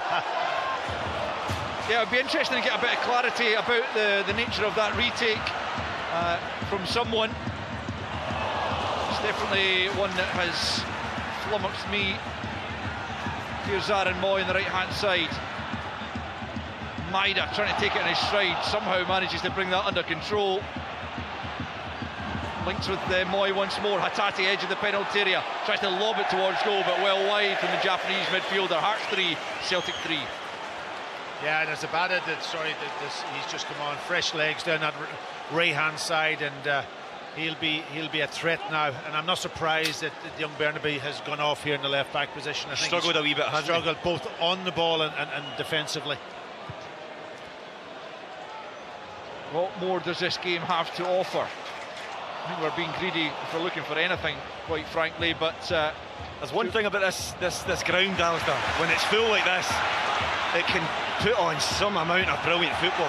Here's Mackay testing Ralston on the left-hand side for Hearts over everyone. Ginnelly will chase it, try and keep it in. He's been denied a goal this afternoon, Josh Ginnelly. I'm sure he will be enough of a team player to accept that and acknowledge that the equaliser went in regardless from Lawrence Shankland second time around.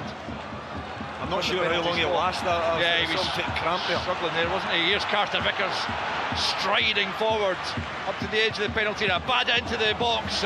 Craig Gordon goes down to smother that, and Ginnelly's gone down now. I think with cramp, presumably midway inside his own half. Yeah, and he's got the wooden legs on. I know it's not funny, but I've been there. You can't do nothing about it. I think he actually took it in both legs. He's just fallen over. Yeah, so he'll almost certainly have to be replaced, you would imagine. They've got Alan Forrest they can bring on, certainly. Be the natural, obvious replacement. Looks like he's getting stripped. His brother's just departed the field, so they won't get the chance to play on the same park again, but Alan Forrest looks like he's going to come on for the final quarter of the game. It's some pace, isn't it, the match? It really has. Particularly this second half, it just hasn't stopped, apart from VR. No, it's been really good, and both teams have put a lot into it. You know, I didn't expect Hearts to be as probably aggressive and progressive, you could say, especially at first half. I thought he might have sat off a little bit, but he didn't. Nope. But they were caught out in that period just in the second half, especially for that third goal. When that space is Celtic exploit the spaces out of the pitch, stuff that we talked about at half time, but I don't think they'll change their game. I don't think they'll change the middle of the pitch too much. I don't think they should change wholesale changes, Pat, but I think they really need to make sure that out of possession. I know Devlin, if Devlin's going to go and press it, like I still think he should, that Keogh, Kingsley, Civic are really switched on defensively. They just narrow up, tighten up, and just be really vigilant that if it breaks down, they're not allowing Celtic to get into areas where they can go and counter-attack them. On comes Alan Forrest then for Josh Ginnelly for the closing 20 minutes or so. Just a like-for-like swap on the right flank for Hearts. Well, you do not want to miss this one on Sports Scene Highlights this evening, 7:30 on BBC Scotland, 11:30 on BBC One Scotland. It has just been captivating. We'll have a hard job squeezing all the action in, I would have thought, as Snodgrass wins the header just inside the Celtic half, but he is penalised for a push in there, and it will be a Celtic free kick up at 10 yards inside their own half.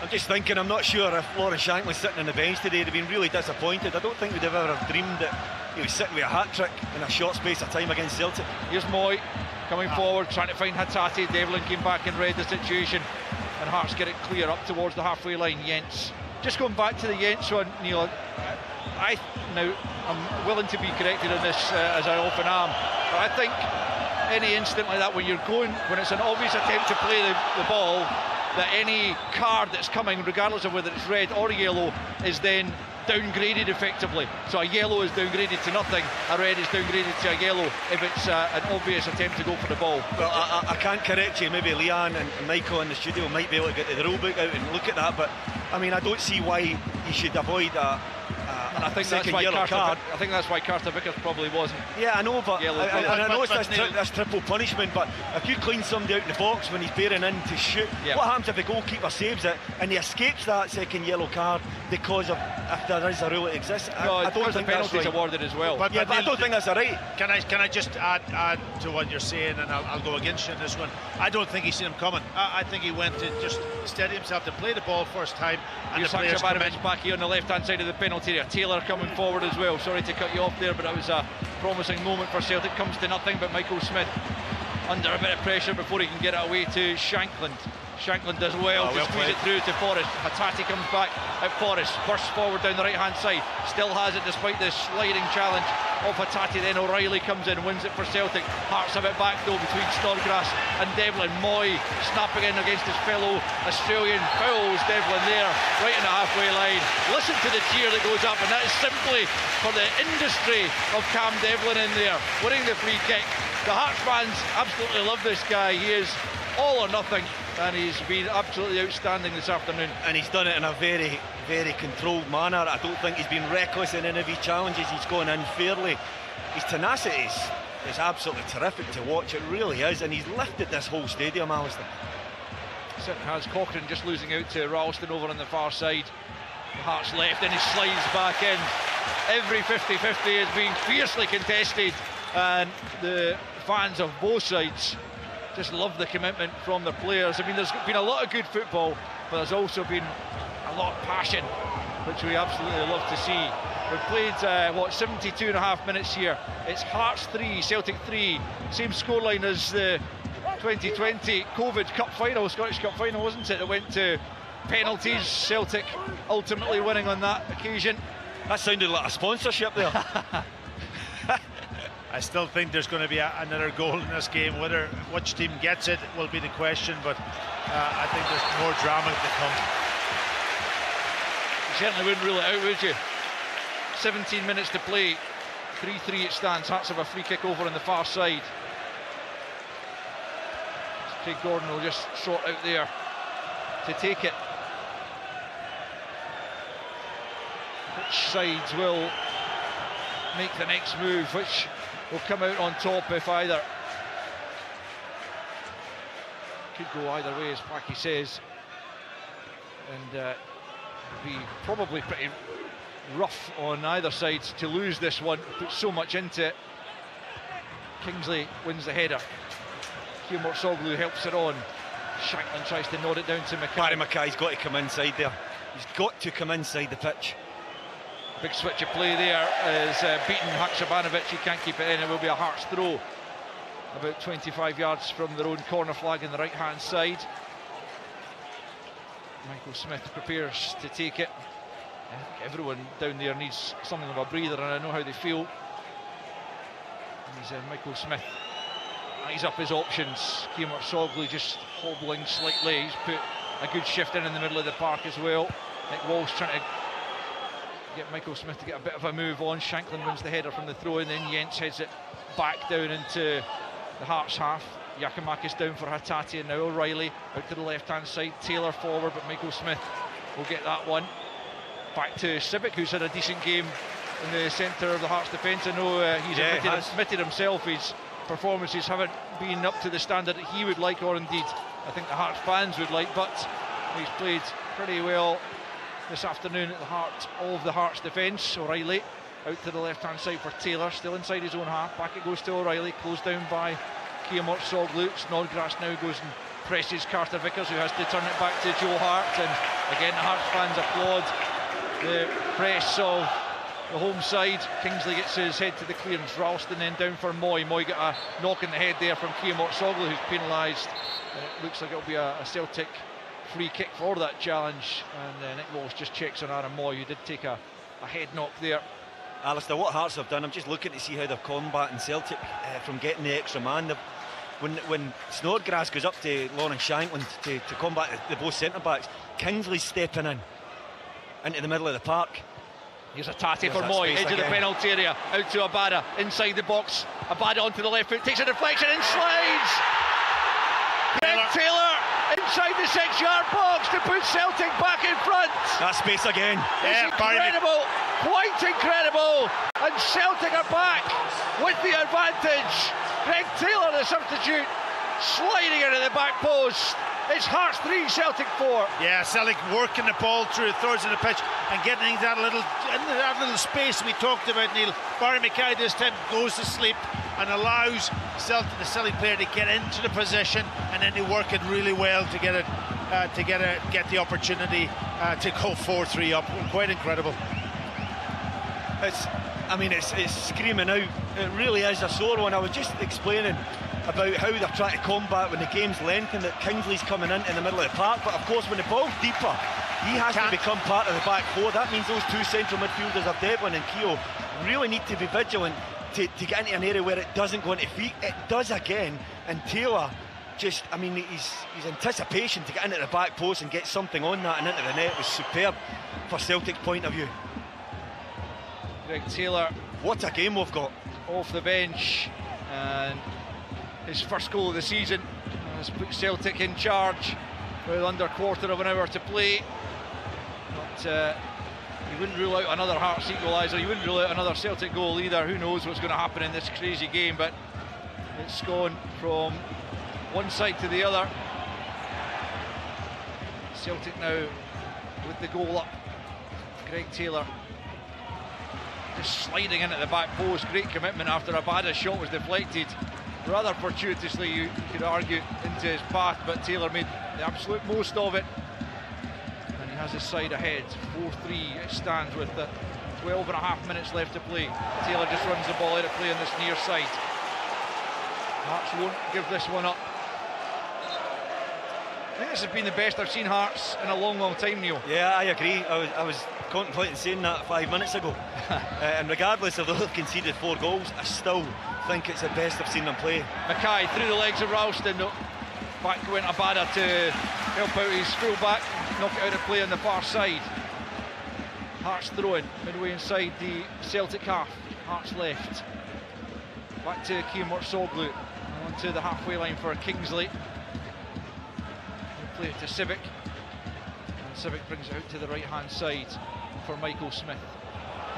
Forrest now, Alan Forrest for Devlin, back the way to Keemort Soglu, midway inside the Celtic half, out to Cochrane, crossing opportunities, a deep one all the way through to Michael Smith. Smith back into the area it goes. Carter Vickers with a header high in the air. Hattati tries to help out his defence, but he's given it back to Michael Smith. Taylor though able to dig out the clearance, and Haksabanovic will pick up on that and crosses the halfway line. Back goes Keemort Soglu. Civic also with him. Haksabanovic turns back and then plays a wonderful ball to O'Reilly.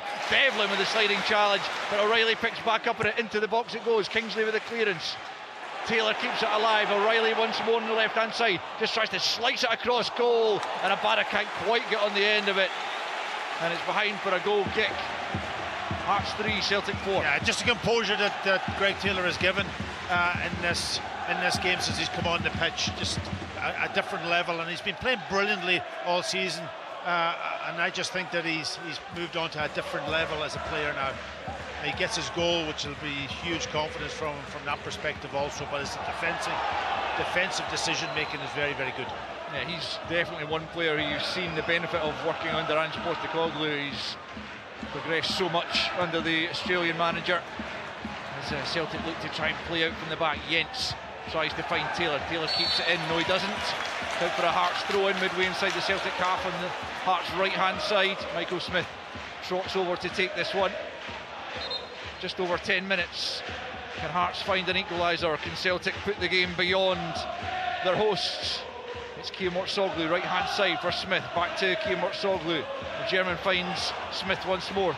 Chance to get the head up, find a cross into the 6-yard box. It comes, it'll come all the way out to Cochrane. Cochrane with the shots, a poor one, he sclaps it. It's cleared as far as Devlin. Devlin 25 yards from goal, tries to find Smith at the back post, just too much on it. Smith couldn't stretch to get that back across goal, and he's out at the He's just forced himself back onto the pitch. He's down as well. He's trying to come back onto the pitch to get the game stopped. Yeah, that's exactly what he's trying to do.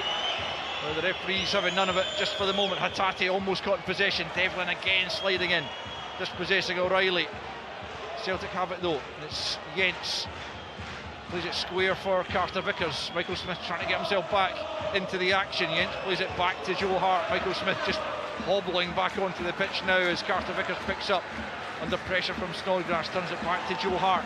Michael Smith just asking Alan Forrest to sit in that right back position just for the moment as he tries to stretch off his left calf, I think it is. It's causing him grief. Hart knocks it forward, sliced out of play by Alex Cochrane. 9 to play, Hearts 3, Celtic 4. I tell you who's done well, Snodgrass in this game. He's kept going.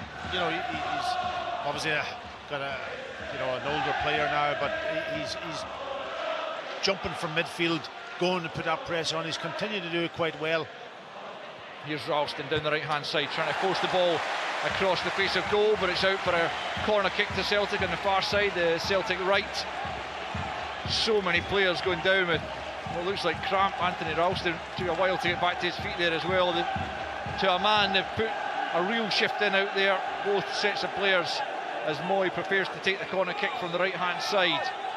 Celtic with the 1 goal advantage in the final 8 minutes plus added on time. A Lauren Shanklin hat-trick at the moment not going to prove enough for his side. Moy lines up the corner, sends it in near post. Hugh Morsoglu rises highest, doesn't get too much distance on it. Hart's trying to scramble it clear.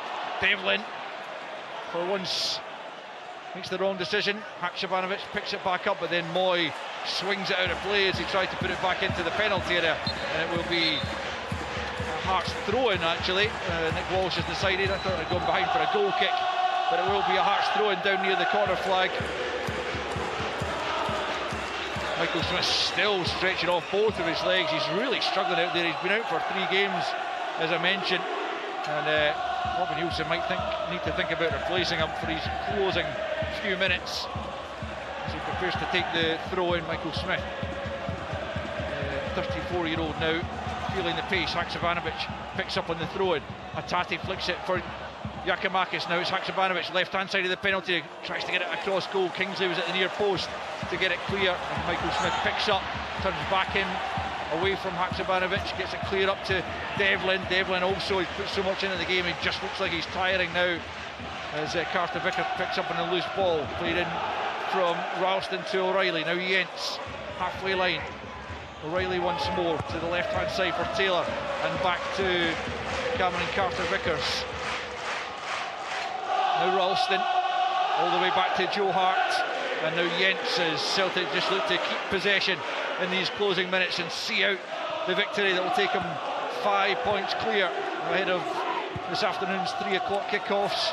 Poor pass from O'Reilly, he chastises himself on the halfway line as it goes out for a throw-in on the far side. And I think we are going to get a couple of changes. Brian McLaughlin. Yeah, Michael Smith, as you've been saying, Ali, is really the last 10 minutes or so. He is coming off. Also coming off will be Barry Mackay. Coming on probably up front towards the upwards, and there's going to be Andy who's also coming on. So Halliday on for Mackay and Michael Smith. Thanks, Brian. Andy Halliday just coming on, and so he's just going to sit in that right back position. Slightly unusual for him, but he is very versatile, played a number of positions for Hearts this season. Andy Halliday and Connor Smith, the other player to come on as Hearts look for one final twist in this game to go their way. Another equaliser. Here's Forrest trying to bring that about, heading towards the Celtic penalty. Oh, he had a he's got to pass slip out him to the left hand side. He's got to slip Barry Mackay, Alistair. The whole Celtic defence just narrow up. It's an ambitious effort. When they're narrowing up, you get bodies to go through before you even get to Joe Hart, but Barry Mackay was in acres on the left wing there. His head was down on the ball, wasn't it?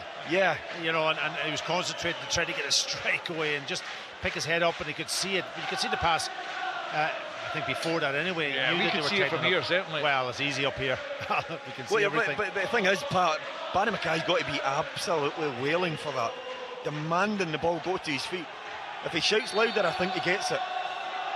He's been on the periphery again for me. Yeah, 5 minutes to play. Hearts 3, Celtic 4. Mackay does win the header over on the far side. Kieran Soglu was the other Hearts player to be replaced, as well as Michael Smith. But he had a decent match, Alistair. Yep. In the middle of the park for Hearts today. Connor Smith just that bit more attack-minded as Robbie Nielsen looks for a late equaliser. Celtic with a throw-in down the right-hand side, headed back up towards the halfway line by Cochrane, but Moy then returns it, and it's Hattati who picks up and feeds Taylor, the man who at the moment is going to prove the match winner. It's Haksabanovic, slips in Taylor on the left-hand side of the penalty, cross goal it comes. Craig Gordon sticks out a left leg and just knocks it behind for a corner kick, unconventional from the keeper, but he does what he needed to do. But it will be a Celtic corner, left-hand side. Hearts 3, Celtic 4, 4 to play. Biggest change of the game for me has been Greg Taylor coming on. He's been a real brilliant introduction into the game for Celtic. Tactically knows the game, forceful, could look as if he's going to get the winner. Haksabanovic to take the corner kick, right-footed from the left-hand side. Headed up by Snodgrass, up further away by Shankland. Devlin then completes the clearance up towards the halfway line. Moy trying to hold off Barry Mackay. Across comes Carter Vickers to head it out of play, and the assistant referee in the near side has to hurdle both players. And Mackay stayed down. Devlin wants to take the throw in, but Mackay is also down after that bit of rough and tumble there as he hit the ash round the side of the pitch pretty hard as he fell. There will be a Hearts throw in then. Halliday to take midway inside the Celtic half. They've got 3 minutes to try and force an equaliser. Celtic looking to hold on to the advantage they have. 3 minutes to play. Craig Gordon with the ball at his feet inside his own penalty area. Out to the left-hand side to Cochrane. Cochrane forward. Yents though able to deal with that one. Down to O'Reilly, and now Carter Vickers for Ralston. Forward for Aaron Moy. Moy spins on the halfway line. Right-hand side for Celtic. Another Celtic goal would certainly put the game well beyond Hearts. It's almost there at this stage. Yeah, Celtic just got to keep the ball now. They've got lots of spaces in their forward positions now, because obviously Keogh's gone off, and I think they can exploit it a little bit, but they just got to keep the ball. They don't have to score another goal, of course, but certainly it's about keeping the ball, keeping that Hearts running around. Yents has it, plenty time, plenty space in the centre circle, and he then turns back to his goalkeeper Joe Hart, who plays it back out to Yents on the left-hand side. 2 minutes left of the 90. But added on time, no doubt, up towards Giakoumakis it goes. Kingsley wins that in the jump. Snodgrass gets his head to it, but there's O'Reilly to head it down to Haksabanovic, and Taylor comes in support on the overlap on the left-hand side. Back in field for Hattati. Hattati, edge of the box, turns and gets it back to O'Reilly. O'Reilly for Hattati once more. Halliday gets his head to it, but it comes to Haksabanovic, left-hand side of the penalty area. Tries to help it into the box. Abada on the turn, saved by Craig Gordon. He couldn't get the purchase on the shot. Craig Gordon able to grab it quite comfortably. Hearts 3, Celtic 4. Chance, it was a chance at the back post. He just couldn't get enough on it, Abada, and just didn't quite get the connection. But yeah, down this again, Taylor involved down this left-hand side. What he does, he gets himself forward really, really well, and he's got the energy to get up there. We didn't see that from Burnaby, did we? Really, during the game when he was on. Hearts have it, but still deep inside their own half. They need to get it up the other end with just a minute left of the 90. Good defending by Greg Taylor to force it back into Hearts territory. Civic back to his goalkeeper Craig Gordon, who clears first time up towards the halfway line. Carter Vickers beats Devlin in the jump. It's Hattati midway inside the Hearts half, tries to clip it for Abada. It'll fall kindly for Giakoumakis just outside the box. He feels he was being fouled there by Snodgrass, hits the deck. Nick Walsh was close by, doesn't award anything. Forrest, he can't keep it though. Moy wins possession for Celtic. 30 seconds left of the 90. Celtic with a 1-goal advantage. It's Haksabanovic trying to kill Hearts off once and for all. At the edge of the box, so he turns it back to Taylor. Gets it back once more to Montenegro on the left-hand side. Tries to swivel away from Forrest. Now it's O'Reilly. Hattati on the edge of the box, links with O'Reilly once more. Civic gets a clearance. More height than distance, headed back towards the Hearts penalty area by Ralston. Then O'Reilly goes up, but loses out to Kingsley. Mackay back for Cochrane. We're almost into stoppage time. How much longer will there be to play? The fourth official is about to demonstrate that. 5 minutes of added on time for Hearts to find their equaliser. It's Snodgrass out to the left-hand side for Mackay, just inside the Celtic half. Back in field it comes to Snodgrass, just touches it for Cochrane, and now it's Devlin. Centre circle goes down, slightest of touches from Giakoumakis, who raises his hands in disbelief that he's penalised when he didn't get a similar looking decision just a moment ago. Connor Smith then goes down under a challenge from O'Reilly. Hearts will have a free kick, left hand side, midway inside the Celtic half, and they have to throw the big men forward. Yeah, opportunity for them to get into the box. Get good delivery from Snodgrass. You've seen it in the first half where it was a great ball in. I think it was Keogh that got too much on the header. Snodgrass will be the man to try and send this in. Celtic holding a line at the edge of their own penalty area. Hearts with just about everyone forward looking for an equaliser. 4-3 they trail as Snodgrass whips it in, back post. Halliday's up there, it's over him under pressure from Moy, but will come to Forrest on this right hand side up against Moy. Left footed, sends it back into the penalty area. There's a shove in the back there from Shanklin. Surely the referee just points towards the goal kick instead, as it does go harmlessly behind for a goal kick and a late Celtic change. Brian McLaughlin. Yeah, it's number 18, Ollie Abelgard, who's going to be coming on. He'll be replacing Rio Hatate, obviously trying to shore up the defence with just 3 minutes to go.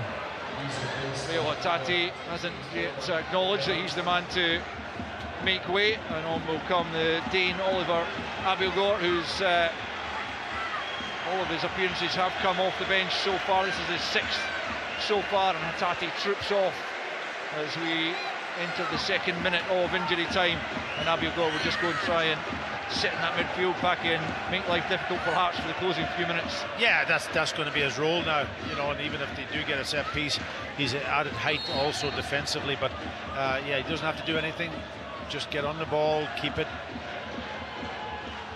Celtic goal kick then, Joe Hart to take 3 minutes of added on time left to play at Tynecastle in a pulsating game that has swung one way then the other, but ultimately at this stage looks like it's going to go the champions' way. They often just find a way to win,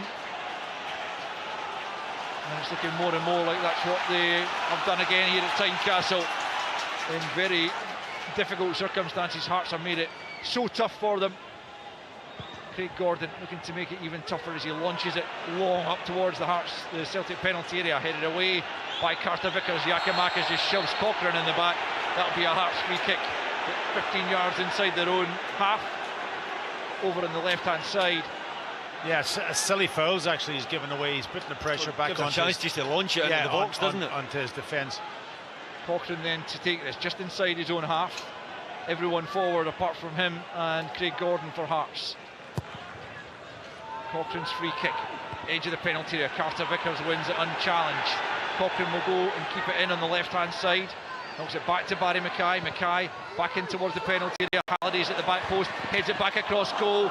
Away by Abelgard, then by Taylor, and it's picked up by Haksabanovic down the Celtic left, and he will go and try and hit Hearts in the counter. Abada is offside. His flag has stayed down. Abada will go through. He slots it in. Offside. Then the flag goes up. Abada waves the finger at the referee, but the offside flag, although it was delayed, looks to have been correct. Yeah, but they've then got to go and check it, kill the game, momentum of the game. Hearts can't take one quick. Everybody in the whole stadium knew that was offside, apart from the Celtic fans, I think, and Abada. Very relaxed when Abada was going through. It was a good line. Quick word from the studio, guys. Yeah, to us it looks offside, Alec. I do think it is perhaps tighter than you would imagine once the lines are drawn on it, but absolutely offside. Nick Walsh still holding things up as Cam Devlin prepares to take the free kick that has initially been awarded, unless the goal ultimately stands, but it seems unlikely to us given the view we had of it. But as Jan's saying, maybe a bit tighter than we first thought. Craig Gordon now is going to take over. He's still checking free kick duties. The offside decision stands, but again the 5 minutes of added on time will surely be extended as Craig Gordon now launches it up towards the Celtic penalty area. Civic challenging, 1-0 by Abelgard, and it breaks kindly for Abada. Abada under pressure from Connor Smith, and then he's taken out of play by Smith, and that's just naive play from the Hearts youngster. He gets himself a yellow card, but not only that, it just buys Celtic some few seconds with the free kick award, and they are not going to rush this one. No, they're not. They've just managed the game out now. It's been an incredible game. 4-3. Celtic, great credit to come back after going a goal behind, and just Hearts have put in a really good performance, and they'll be really sort of really disappointed having got something out of this, Neil. Yeah, I think Robbie will be proud of his players. It is absolutely their best performance, I believe, but slight adjustments might have just helped in this match. Hearts chase the ball forward, it's Forrest, but Taylor turns it back to Joe Hart. We're beyond the 5 minutes of added on time as Hart clears over the halfway line up towards Abada. Abada can't bring it down. Kingsley tries to help it forward. The offside flag is up. One final chance then perhaps for Hearts to launch it long and look for this final equaliser. 4-3 they trail. Well into injury time here at Tynecastle. Fabulous game of football as Gordon up towards the edge of the box. Carter Vickers again will win it unchallenged, and there goes Nick Walsh's final whistle. The Hearts players hit the deck. The Celtic players are jubilant. They know how hard they've had to work for this. It has been a quite incredible game of football, with just about every single ounce of drama you could possibly hope to get. A Lawrence Shankman hat-trick in the end. 2 of them penalties after coming on as a substitute have proved not to be enough, as Celtic have run out victors and moved 5 points clear for a couple of hours at least. They went ahead in 14 minutes when James Forrest nodded in front after Anthony Ralston had forced the ball into the 6-yard box. But just before half-time, Lawrence Shankland slotted in a penalty after VAR intervened to ultimately reverse the decision of Nick Walsh, the on-field referee. Carter Vickers wiping out Cam Devlin, and the penalty was awarded. Shankland tucked it home. That was 1-1 at half-time. Quickly after the break, Hearts were in front. Janelli across the face of goal, and Shankland slid inside the 6-yard box to knock it home. 2-1 Hearts. Moy missed a huge chance just a few minutes later, but he was then the creator for the equaliser. The corner kick from the left-hand side, headed in by an unmarked Yorgos Yakimakis for 2-2. Celtic then went back in front just before the hour mark. A Moy shot saved by Craig Gordon. Couldn't push it out to safety though, and Dyson Maeda netted on the rebound. 3-2 Celtic. But just after the hour mark, even further drama. Lawrence Shankland had another opportunity from the penalty spot, as this time Cam Devlin was fouled by Moritz Jens. That one was awarded by Nick Walsh. Janelli stepped up after Shankland had his penalty save to tuck in the rebound, but then a retake was awarded. Shankland got another opportunity, and there it was, 3-3 that time, the Shankland hat-trick. But Greg Taylor on as a substitute completed the drama as Leela Bada's shot was deflected into his path inside the 6-yard box. In he slid, Greg Taylor, for his first goal of the season, and what could be another precious 3 points as they try to retain the title they won last season. It's finished at Tynecastle in a quite incredible afternoon. Hearts 3, Celtic 4. Football from Sports Sound.